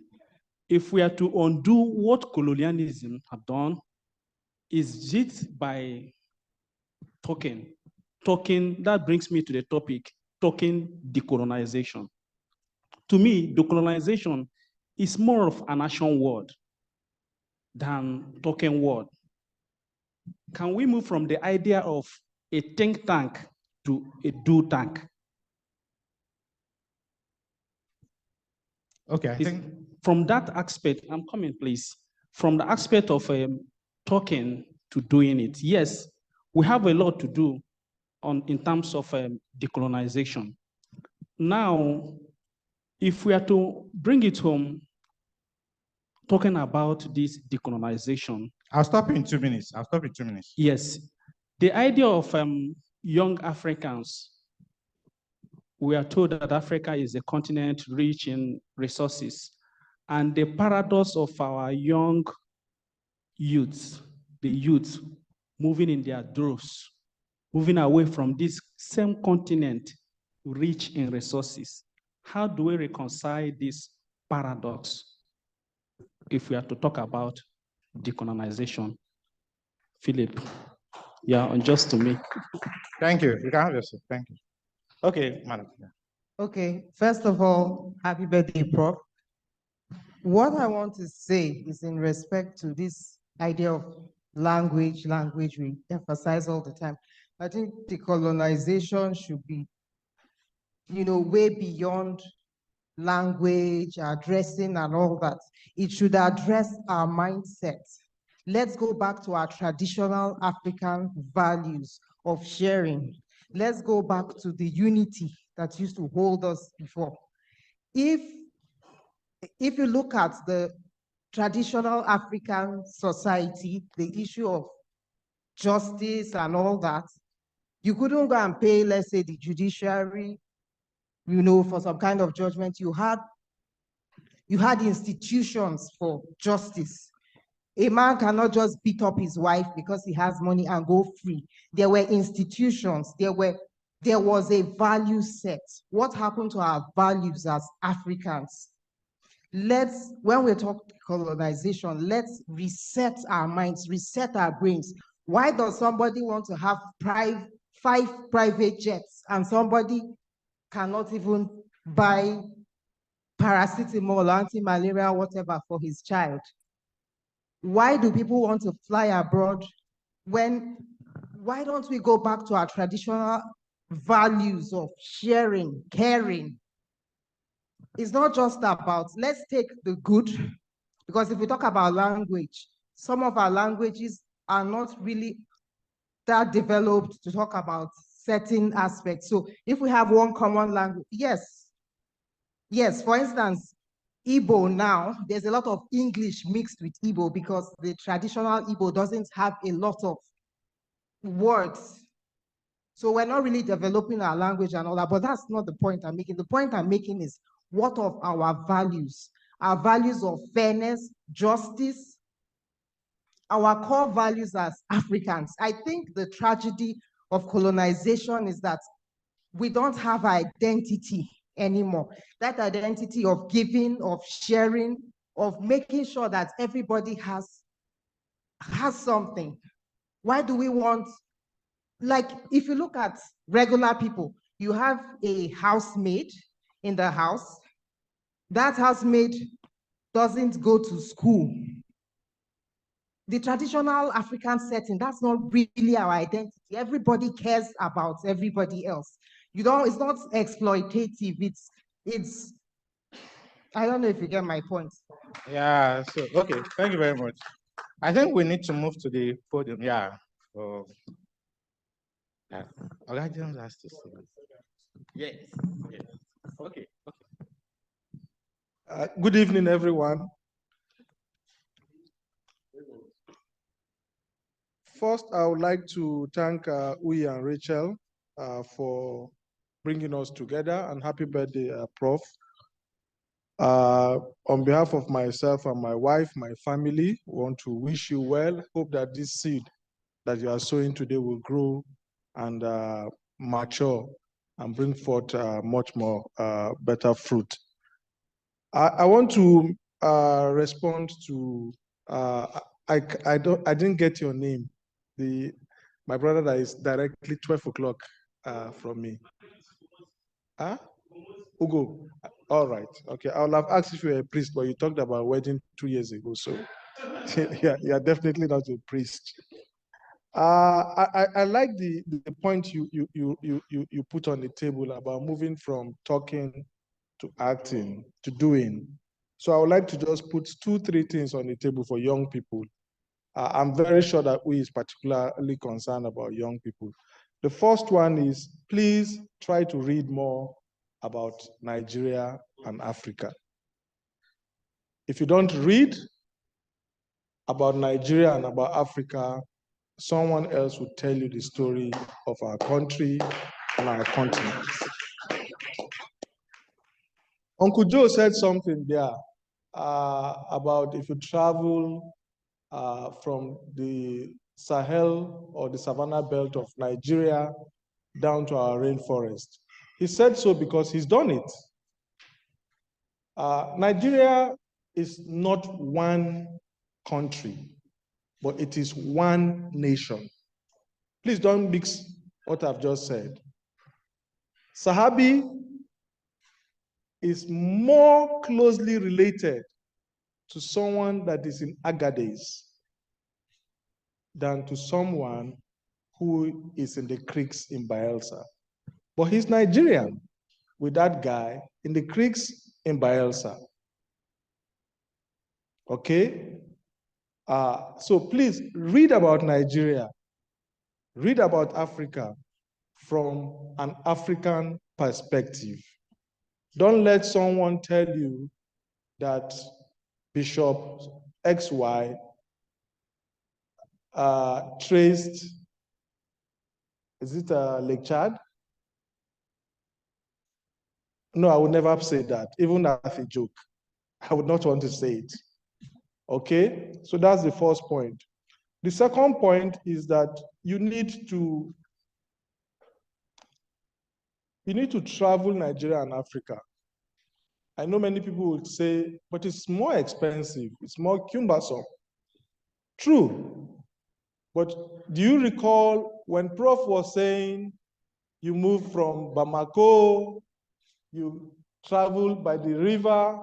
How many of us realize that, you know, we make a lot of noise about River Niger? It's largely in Mali. So when he was speaking, I could just picture it, using the boat from Bamako all the way Mopti to Gao. It may be expensive, it may be cumbersome, maybe even more challenging in terms of security. But what the trade-off for me is that it is more fulfilling. Okay? And you gain more from it than going to pursue all this visa business. I know we have those challenges in Africa too, but as we decolonize, we will bring down those structures so that it's easy for someone. When Prof was talking about the arrival of Islam in Nigeria, preceding the Danfodio movement and jihad, you know, I went to a friend's funeral with my wife in Oyo State some time ago, and we passed Ishayin. And I was telling my wife that Islam got here in Ishayin. How many of you have done, that's where the NYSC camp is in Oyo State.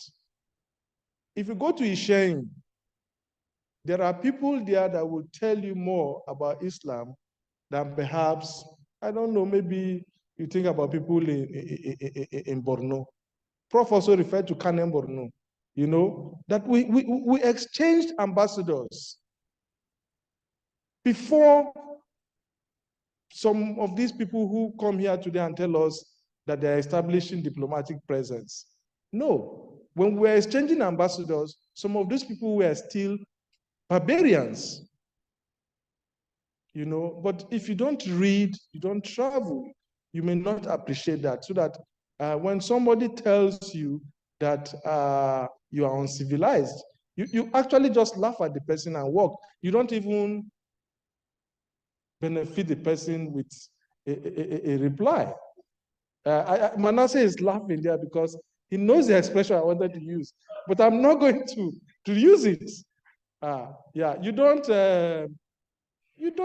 honor their imbecility. I'm sorry. Because listen, when they were still crude, and forgive me if there's anybody online from those parts, but we're just having a conversation about history here. When they were still doing ABC, we were civilized enough. Where is we? The Benin Kingdom sent ambassadors to Portugal in the 14th century. So we're not the people these guys try to make you believe we are. No, we are the civilized. They came here, hoodwinked us, and that's the word I like to use. We were hoodwinked with some form of that is not faith at all, and did what they did. But here we are. Let's try to just really decolonize. The last point I'll make is please make friendships. Don't sit in your place and be comfortable. If you have 3 friends, and believe me, as a Nigerian, you don't have 3 friends from different parts of this country, there is a problem with you. You know why I say so? I make bold to say it. because the government on its part has created an opportunity to make friends from every other part of this country. If you have gone for NYSC, you should have been able to make a friend from a different part of this country.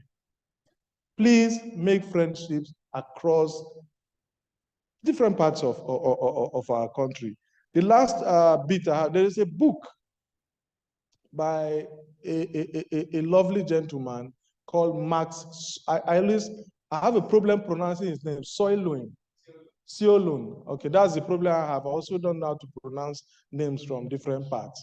Max Soilun is a short history of conquest and something. What Britain did to Nigeria. Please, I encourage every young Nigerian to read that book. If it means I'll buy a copy for you, I don't have too much money, but we will try. And please read it. A short history of conquest and amalgamation or something, but it's what Britain did to Nigeria. If you read it, because I had Prof talk about you reading Things Fall Apart. That's a book I read every year. My friends know I read it. I read Things Fall Apart every year. It does a lot to me.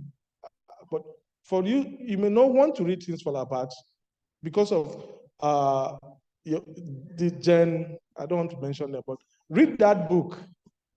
You'll be able to relate more closely to it and know why, for example, I say Nigeria is 2 countries in 1 nation. You will understand why we are who we are, and you'll be able to make your own judgment. So, Prof, that's all I would like to put on the table. But thank you to Rachel and thank you. this opportunity. Okay, so we can take one more if you signify that you still want to speak. Okay, so we have 2 persons. Okay, good evening, everyone. Where is Lawani? I don't understand. Hello? Look at Uyi. Oh, okay, Rachel is here, so Uyi is here. Okay, so I want to wish Uyi a happy birthday, and I want to thank everyone who has played a role in making this a reality. Prof, sir, I'd like to start from your analogy about whether you are handsome or whether you are eligible for marriage. And it's very interesting because from the part of Nigeria that I come from, there's a very current, there's a trending analogy. And we say, Odon Kahibia. That your handsomeness is reflected where? In your pocket. Yeah.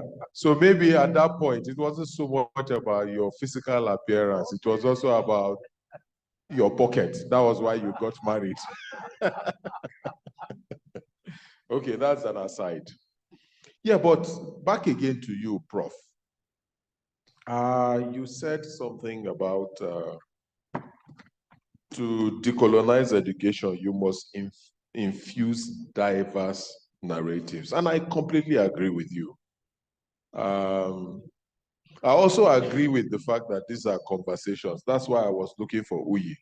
Because whenever I tell him that we need to hold conversations, I'm shocked that he used the word conversations to refer to this. Because he's always reminded, I'm not a professor, I don't have a PhD, I'm not as brilliant and as educated as he is. So, but whenever I talk about, I said, no, that I don't argue with people, I have conversations.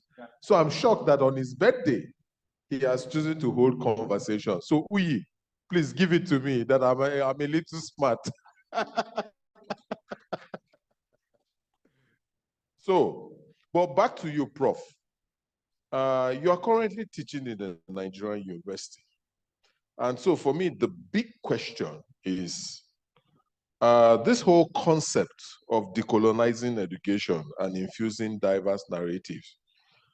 Is this an ideal or a call to action? Or indeed, that's the reality that the curriculum of the university system, which you are a part of, resonates. So I think if you're able to speak to that, that would be very, very useful to me. So I think I want to stop there. Thank you very much.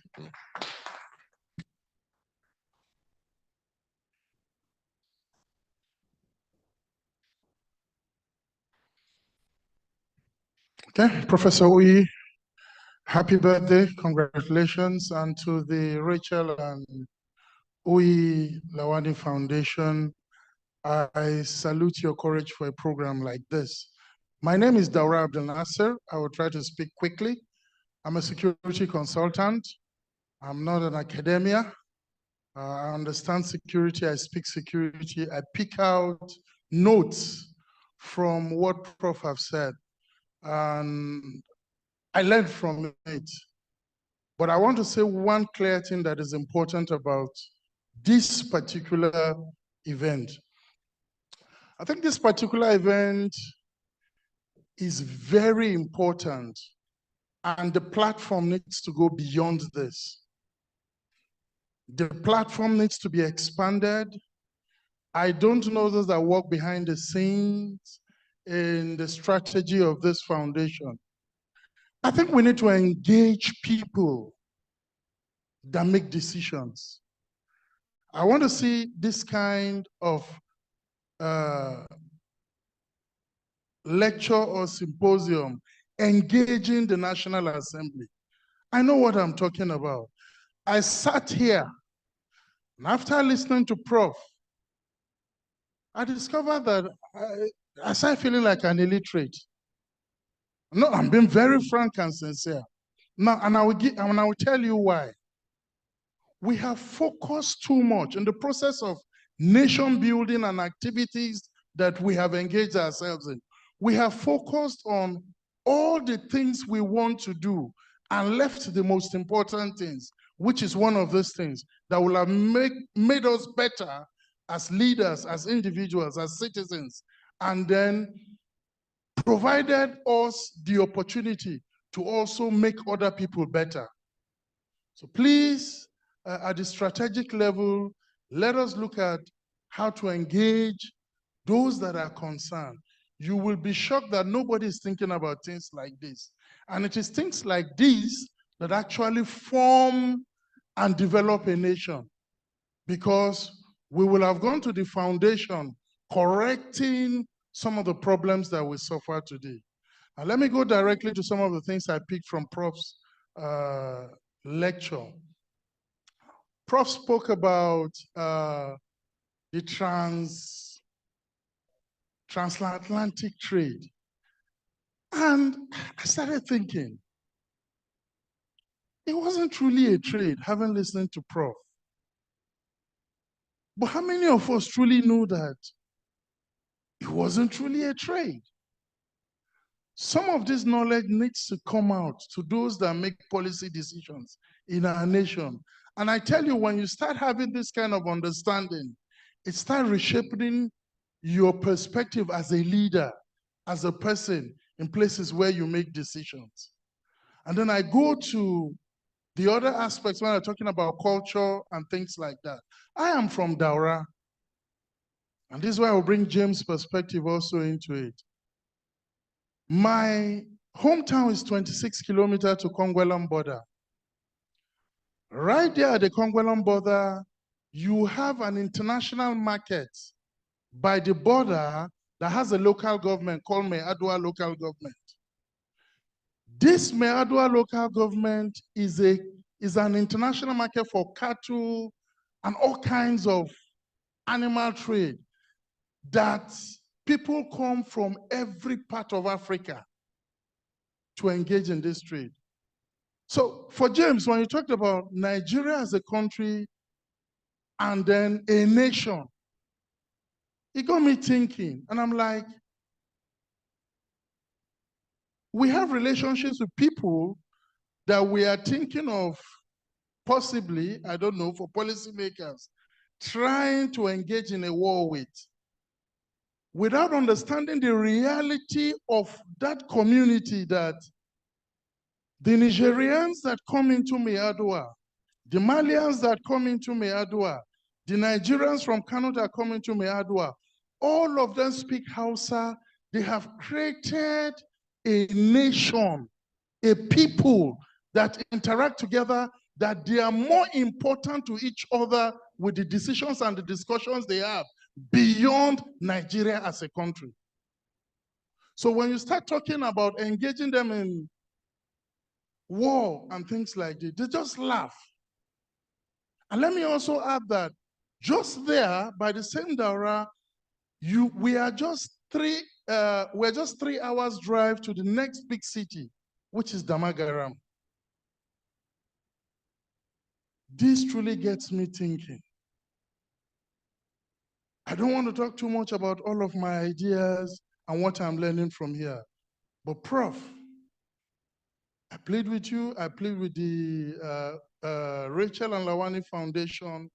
These discussions are beyond this platform that we have created. We need to work on strategies on creating a much more bigger platform that will send in discussions that bring about policies and change of decisions that will change some of the policies that we have currently in our nation. Thank you very much.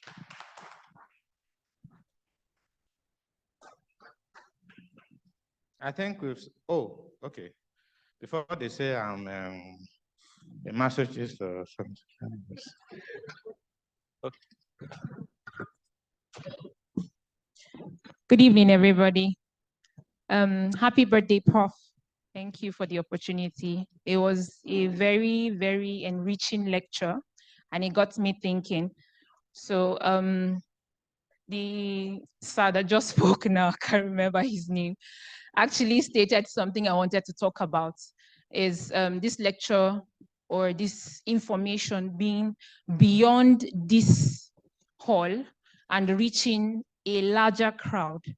Because the generation Sir James Garden was talking about, the Gen Z, their ideologies and mindsets is a different world there. I don't even want to go into that aspect, but it's a different world there.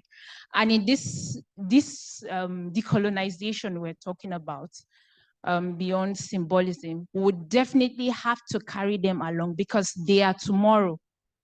They are tomorrow. If we do this properly and we don't get to involve them, it's going to be like doing something very beautiful and then having no one to sustain the work that has already been done. So in a way, one idea I just put down here is if we can involve civil society organizations also, because if we're talking about decolonization, there are different aspects of it, just as Prof mentioned.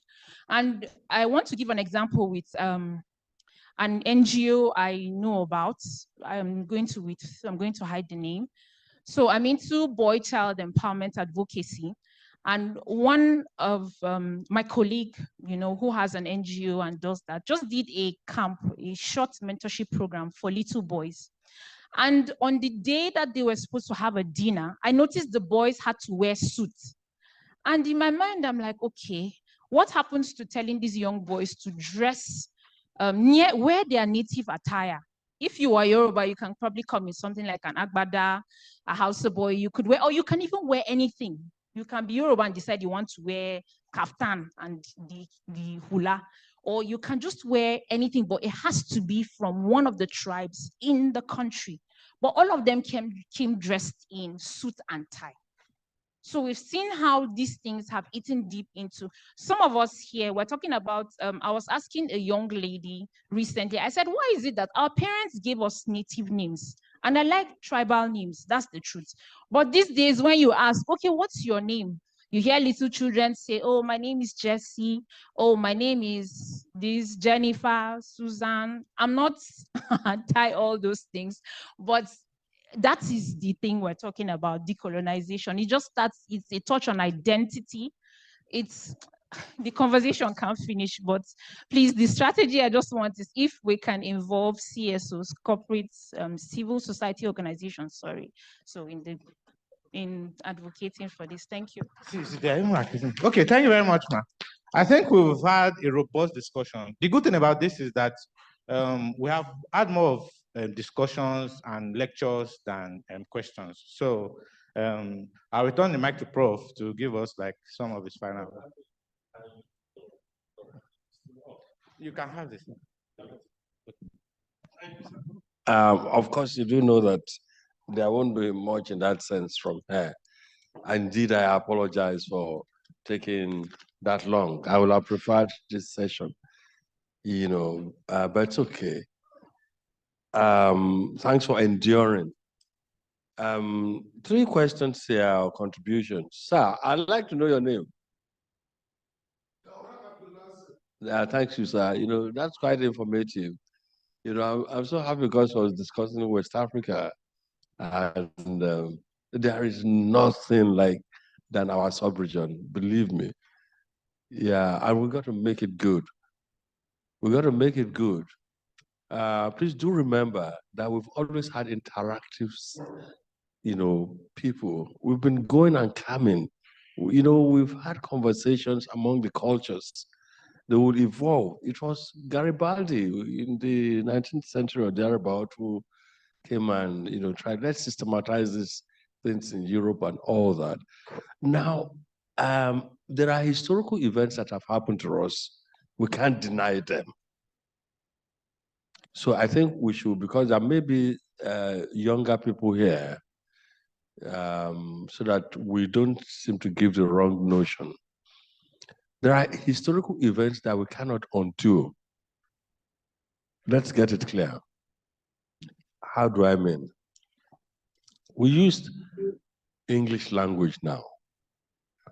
When we talk about decolonization, I told you there will be many perspectives. My own perspective is not about not using English language. Far from it. But we are the only set of people who, because a language is more global than yours on account of certain historical reasons, then you abandon yours. Let me just give one example. In every language, your language is a software. Your environment is hardware. When you lose that language, you've lost the software with which to interpret that environment. And the reason why I'm able to say this is maybe the luck or slight luck that studies in the Yoruba are producing. So it's easy for us to recover things in traditional medicine.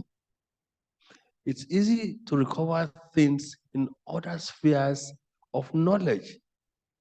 When you just take them off like that, you've lost so much. Let's even assume that, okay, languages die in the world, but who gave you the mandate to be the pallbearer of your own language? Languages that have come for thousands and millennia.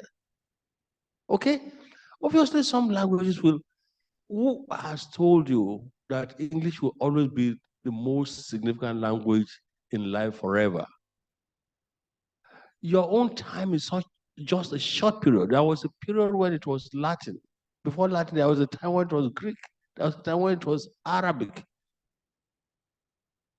And right there where you're sitting, what do you know technology will do? Now, I'm saying as elite members, because there's a limit to how much we can defy these things. We partake in power in different ways. I know that those in government might have seized our salary for 8 months. But if I travel to any country in this Africa and I run into some crisis, my impulse will not be to go to the mechanic village. My impulse would be to, is there any hospital around? Is there any library around? Is there any university around? If they say there's a minister, a ministry is a commissioner around. When you are in that kind of position, you are not totally the masses. You may not be very rich.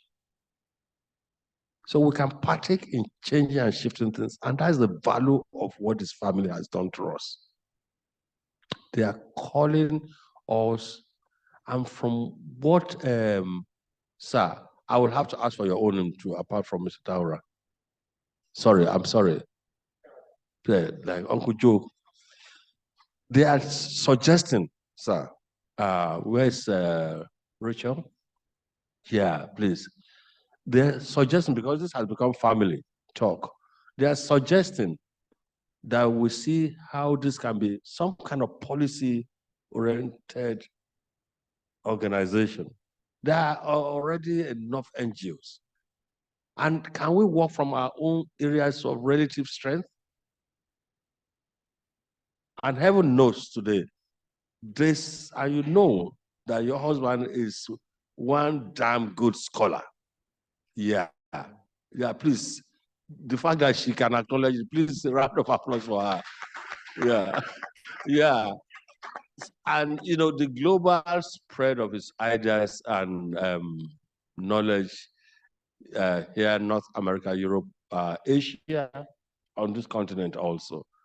So that's enough. So we can find resources. We can have resources when you have people. They can talk online. They can talk to students. They can talk to policy people. Let's just be a bridge between this and here and them. That's one that I'll keep and I'll remind him. And whatever the policy is, I also wish to be part of whatever initiatives you are making.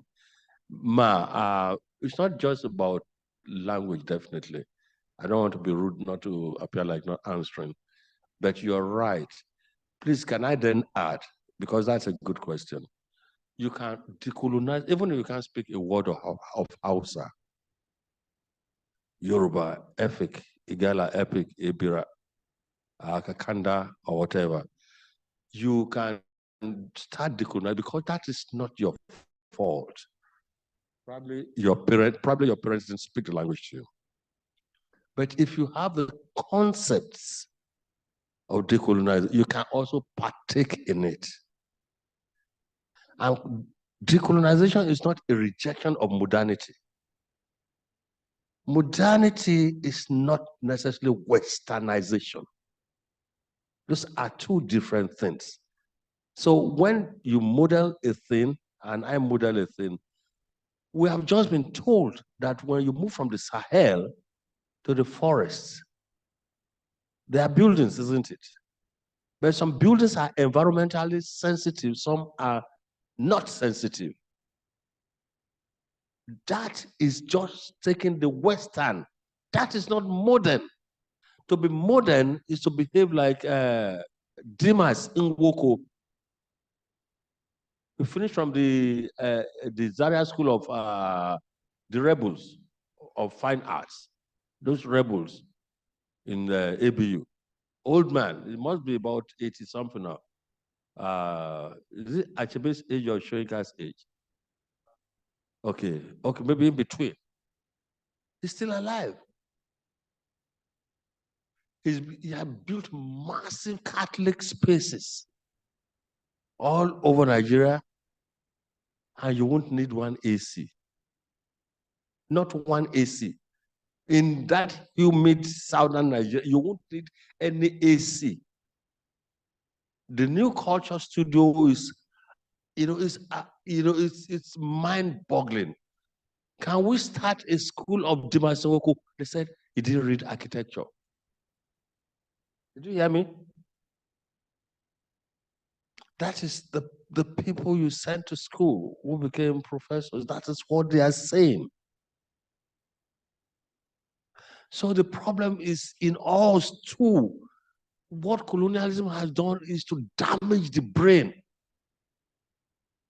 That man is not, Fela Kuti was not brilliant in school. The day I said it, his children were a bit shocked. He was a genius. Was playing handle at age, 5, 6, and the rest already, the entire stretch. So this is the kind of thing we are saying, recognizing those talents and all that. Finally, man, for you to see the point I'm raising about language,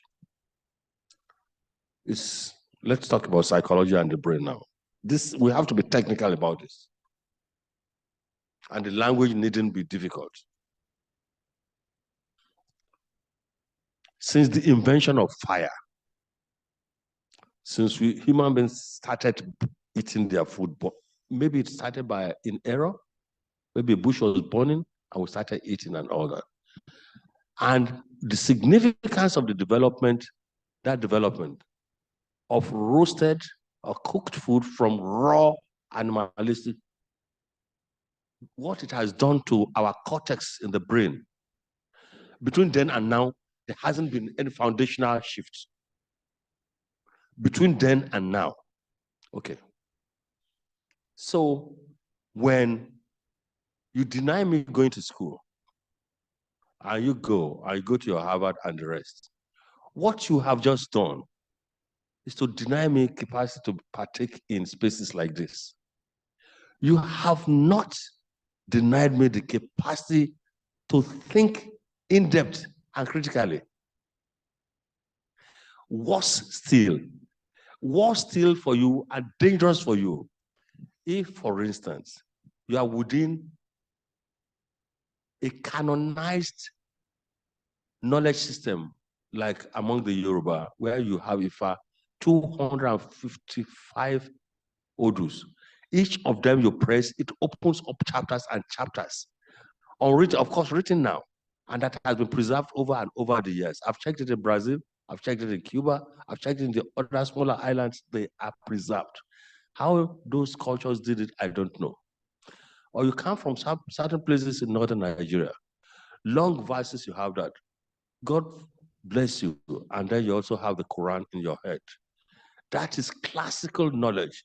You learn religion, you learn faith, you learn international relations, you learn all that. So you think I have not come to your Western school, and you think I'm dull. You have made the greatest error. And day in, day out, the man is repairing your car.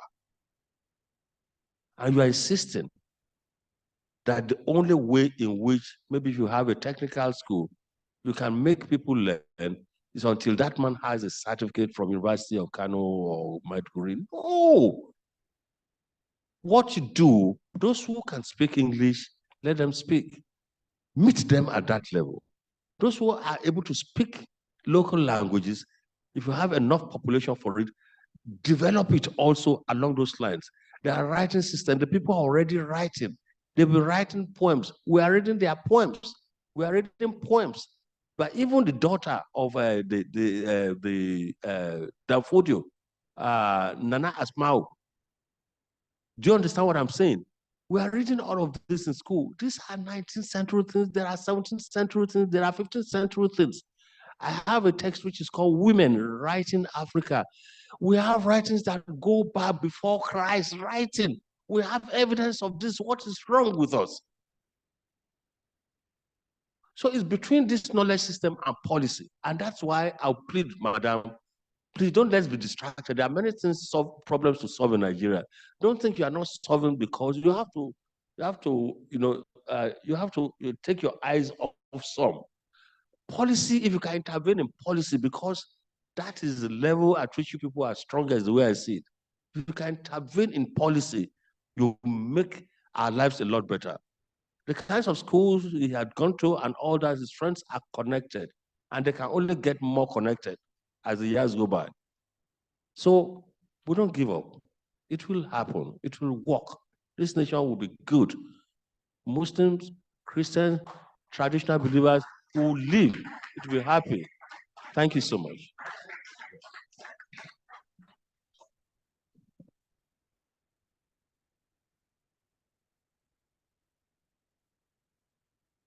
Very much, sir. I think we're wrapping up, but I think it's unfair not for me not to give Professor Usifo a minute, or 30 seconds gone already, so that you can hand over to. Okay, some seconds. Happy birthday, bro.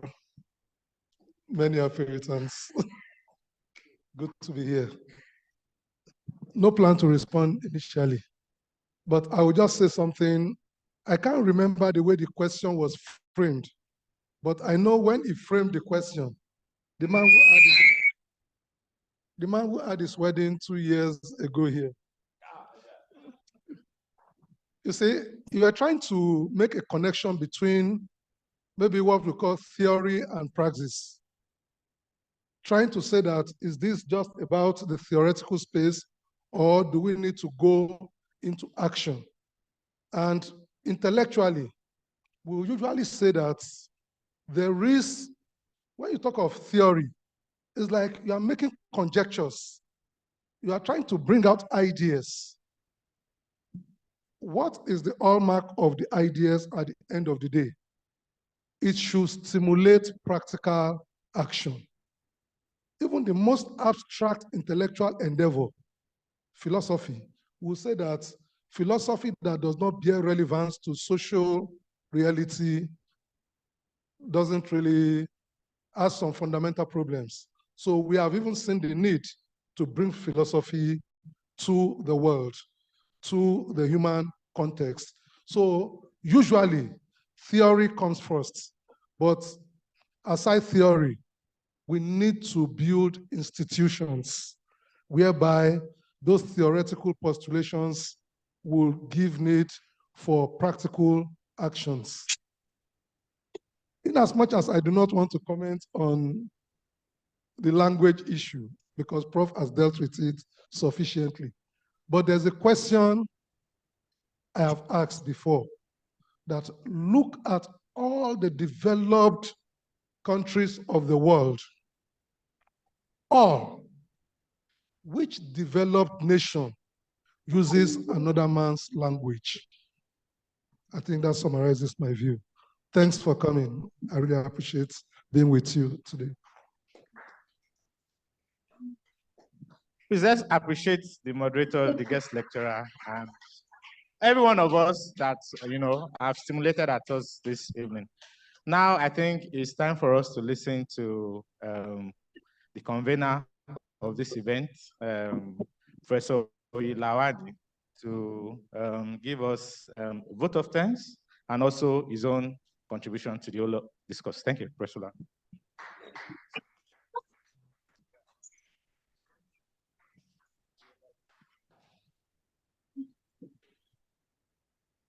Thank you very much, Dr. Phil. Thank you. Thank you, everybody, for coming, and good evening once again. My name is Lawani.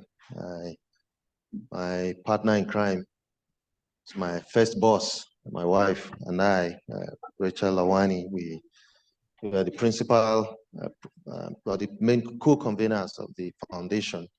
And just by virtue of happenstance, because I talk a lot and she accuses me of being too passionate, I'm the principal promoter of this series on decolonization. I'm going to reserve my thanks for Prof to the very end, but let me kind of give a little tip as to how I came about to convincing him to please honor us by giving this lecture. And let me just say that I've had this conversation, if not exactly the same way, but in the same frame for many years now with my friends, people who are close to me and people who discuss these kind of issues with.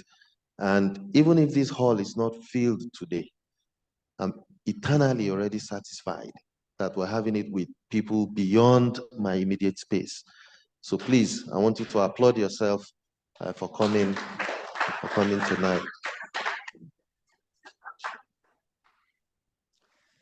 So there's no doubt in my mind, and I'm sure most of us know, that there are multiple spaces for conversations about the African continent and about African problems. So as we're gathered here, I'm sure there's some other gathering somewhere, if not online, face-to-face.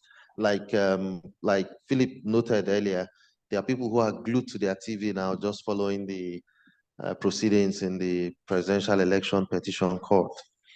So there's no doubt about that. There's multiple conversations going on about our problems on the continent. And so what that means is we've come a long way from the period of censorship, the period of blockade, when you couldn't speak freely. There was a time in the past when we couldn't really gather like this to have such a conversation. And that's the truth. I know the Gen Zers or the millennials will not agree, but it's the truth. We couldn't speak freely on issues that bordered on our social or political or even economic challenges. You had to be careful. We had people who had to go on exile to be able to express themselves. So yes, we are in a place now where we can talk freely, where we can organize ourselves and have a conversation about how to solve our problems. So I think the problem we have is the problem of framing our challenges as if we can solve them in a linear manner. And what that means is we latch on to a slogan or to a catchphrase, and we dance on it for so long and think, if we break through this one thing, then our problem will be solved. And you can find this even at the discrete. You can break it down from a nation to a community, family unit, even to the individual. Right? If I just improve my relationship with my boss, maybe my promotion will come. It doesn't matter that maybe I don't show up for work early all the time. And in Nigeria's case, it's that for a long time, the catchphrase has always been, we have to first and foremost solve the problem of leadership. Our problem, like Chebe says, due respect to him, is first and foremost a problem of leadership. I'm not disagreeing with him. And I've said to my good friends before, leadership or the absence of it on our continent is a problem, but it's just one problem out of a complicated mess of problems. And so if we cure the so-called malaise of leadership, we haven't really solved all the problems. And anybody who has managed anything knows that in a complicated environment, you have to find ways either to individually solve the problems or solve them simultaneously to resolve the issues long term. And so that intricate mode of separating strands and variables and finding ways to resolve them is why at the foundation we decided on decolonization, because we realized that, and I'm glad to hear the comments we're making now about taking this beyond here, finding ways to bridge knowledge theory with policy making, and then someone, the 2-year-old groom was saying that we don't want to be a think tank, we want to be a do tank. I've heard all of those comments, but my prayer is that as we're working on decolonization,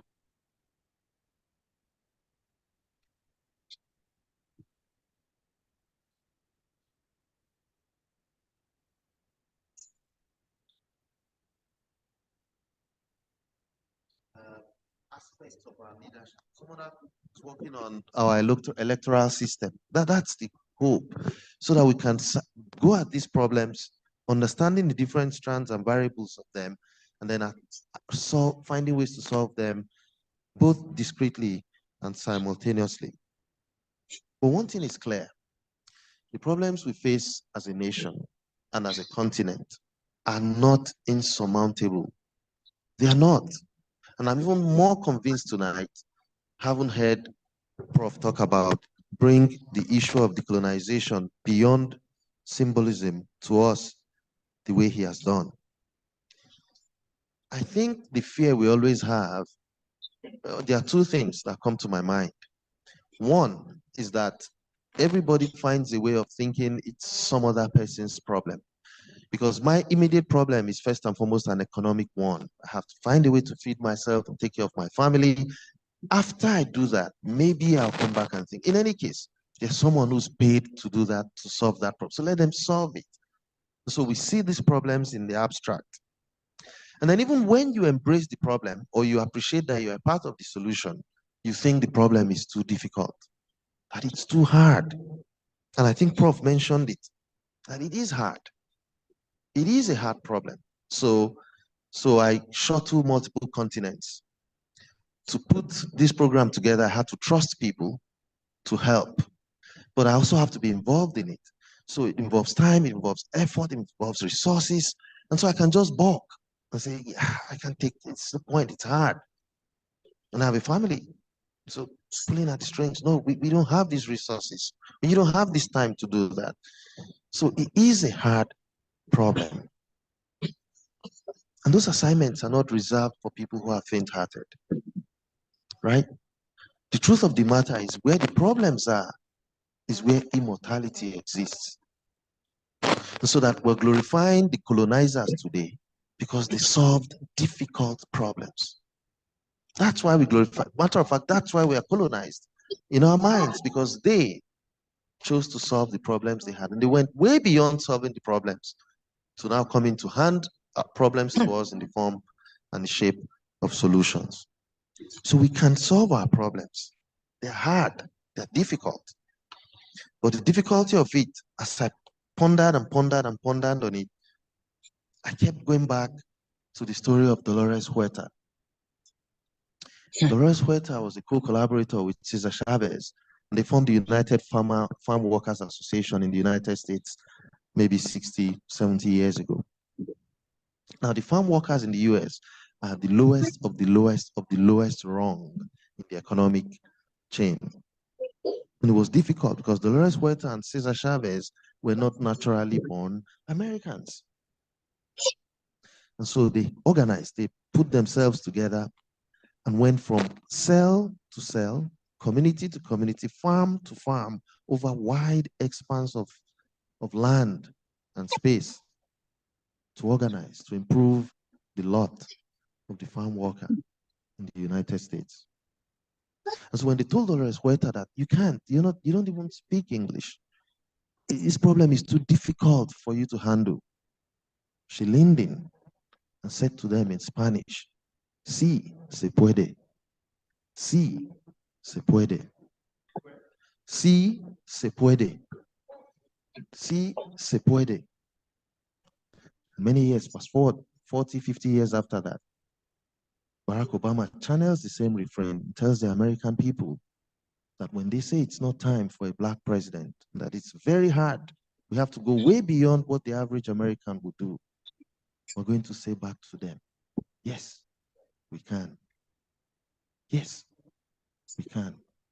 So we don't need 200 people to start this conversation.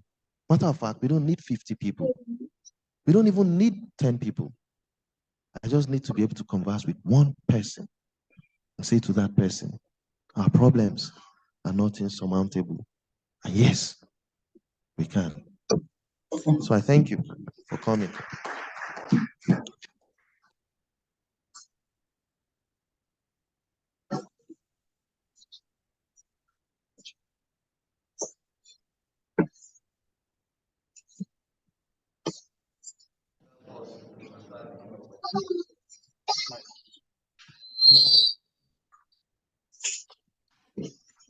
Somehow, before we even started this inaugural, Dr. Phil had confused me to make it an annual event. And so to that extent, the second annual lecture is around the corner. I mean, we have knocked this one up. We have to start planning for the second one. And so please be on the lookout. We're counting on your help. We're counting on your support. If you are here this year, my plea will be that you come next year and come with one person so that we can continue this conversation, find another strand of this topic to dwell on until we find a way to fully liberate our minds. But I want to thank the organizers. Especially, I want to thank Stanley. He's the man you've been seeing moving around, trying to make the technology work. Let's give him a hand. I want to thank Ms. Emanuela Livinus, who's back there. Please help me give her a hand. They've done a lot.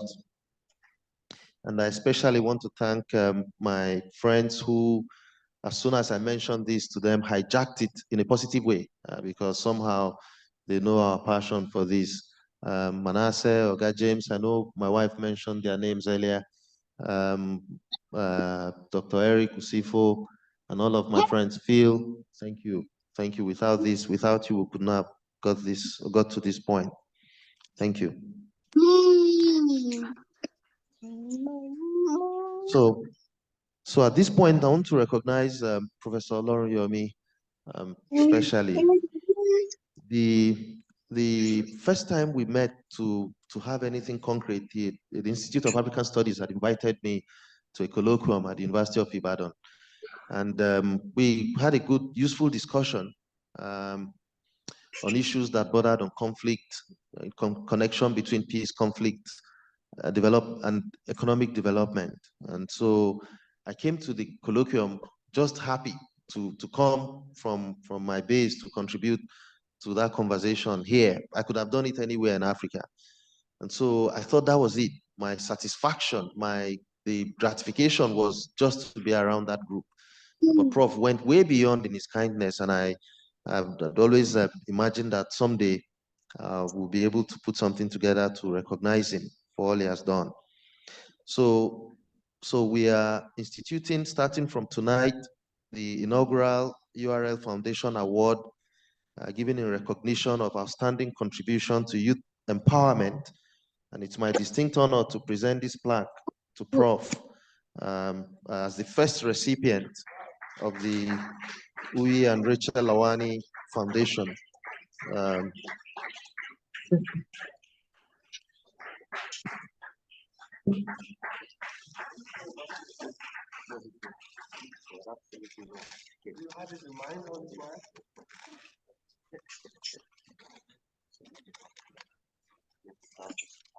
Only your friends can kill you.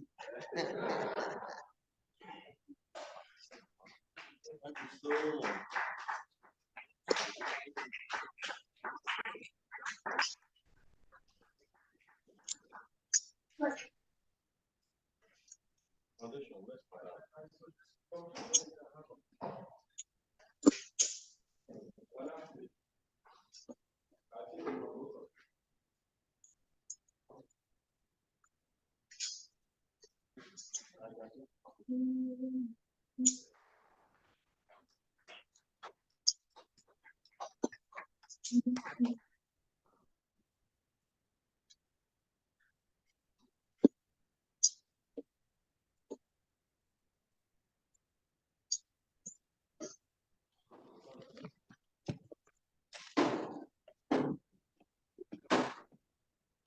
So thank you, everybody.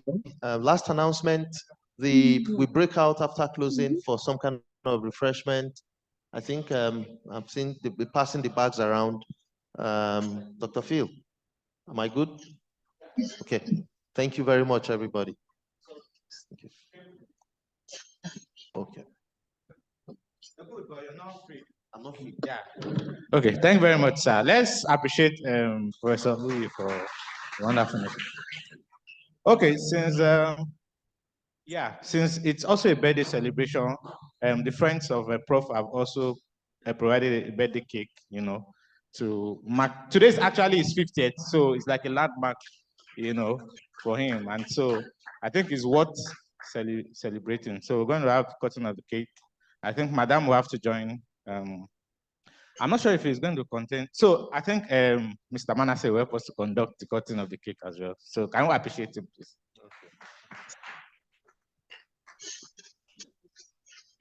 It's a cake and you just cut it. You get a knife and that's it. I don't think it's that complicated, is it? So can we have the celebrant? And his wife. Can we all be on our feet to celebrate him as he cuts the birthday cake? And can we have his wife also join him?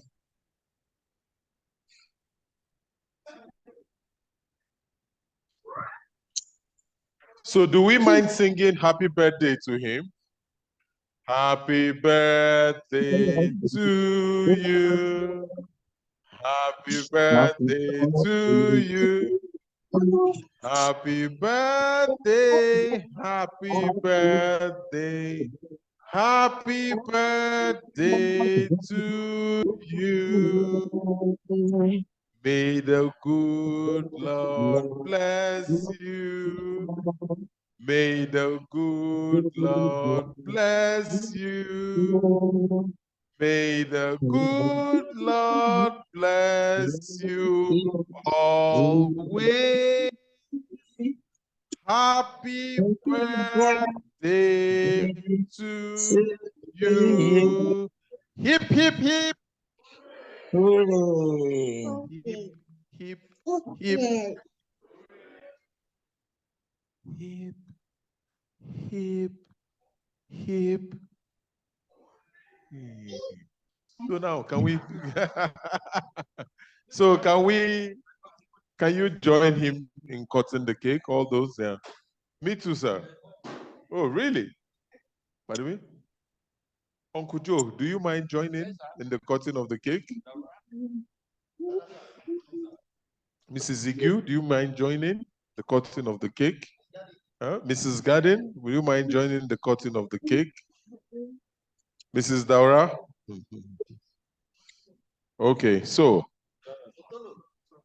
some young people for whose sake this occasion. Yeah, okay, they do their own. So that okay, so at the count of 3, 1, 2, 2.1, 2.4, 2.8, and 3. Yeah.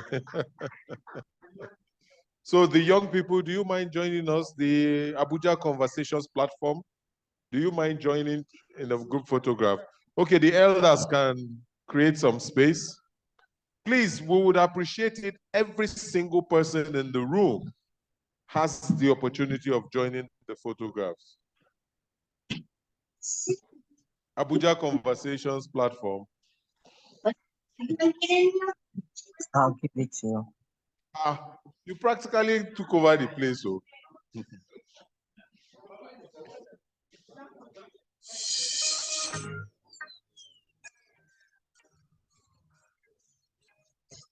All the ex-boys in the room, please. All the ex-boys in the room, get set. Happy birthday to you. Happy birthday to you. Happy birthday, happy birthday, happy birthday to you. Happy birthday to you. Happy birthday to you. David. Happy birthday, happy birthday, happy birthday to you. The ex-boys next.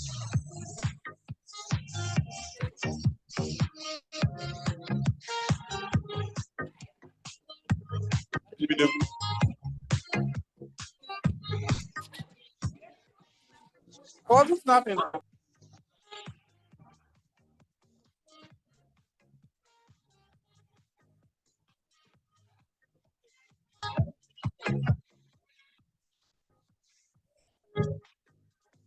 Birthday to you. Happy birthday to you. Okay, so we're about. Okay, sir, we want to. Yeah. So the pictures, excuse me. Okay, yeah, you can take that. Happy birthday, happy birthday, happy birthday to you.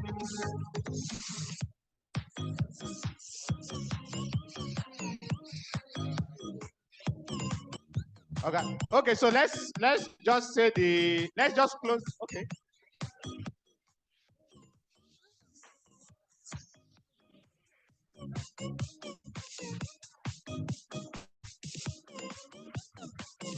Yeah, the pictures. Everybody in the room. Only him. Okay. He said only I'm best. Happy birthday to you. Happy Only I'm going to pick birthday, happy birthday, happy birthday to you. Happy birthday to you. Happy Yeah, that's what I mean. Yeah. to you. Happy birthday. Okay, so we're going to wrap up the program with the national pledge. Can you just reduce so the pictures can continue? Yeah, so we'll just say the national pledge in the spirit of what we've learned today to just end the program. Okay, so we'll go. So it's I pledge to Nigeria, my country, right? That's the okay.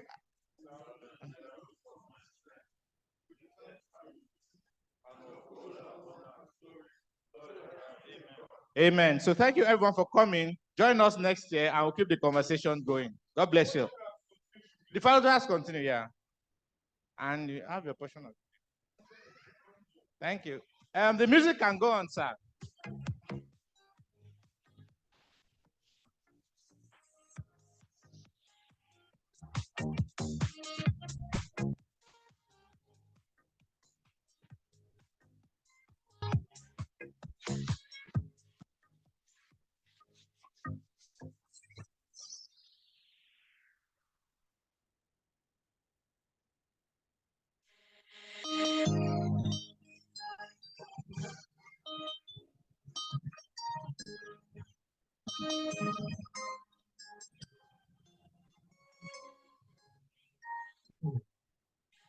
Birthday to you. Happy birthday to you. Happy birthday, happy birthday, happy birthday to you. Happy birthday to you. Happy birthday to you.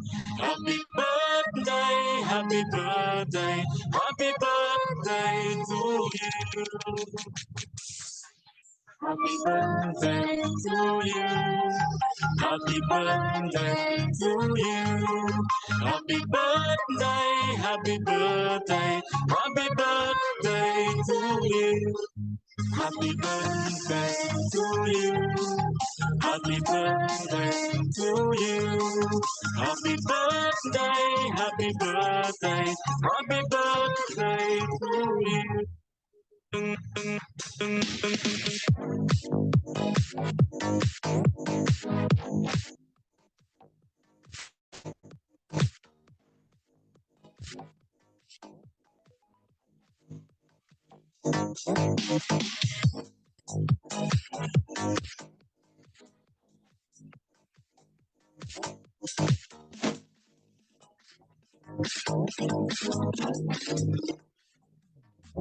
Happy birthday to you.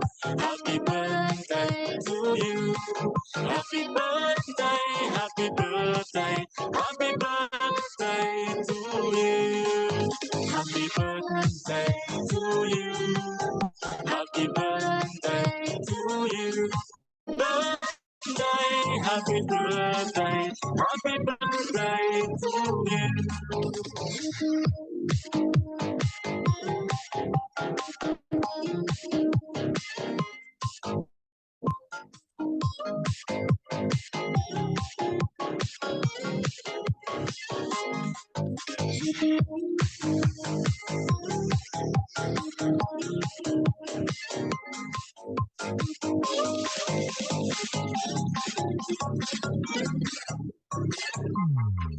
Happy birthday to you.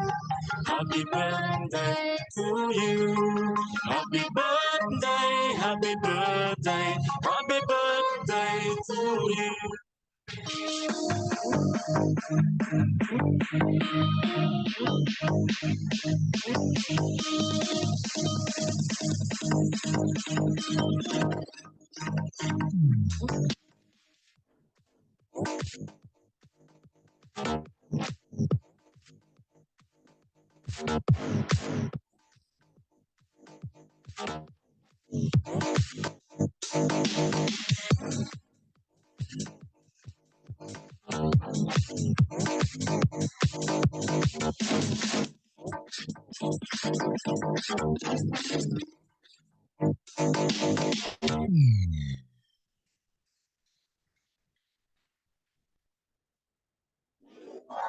Happy birthday to you.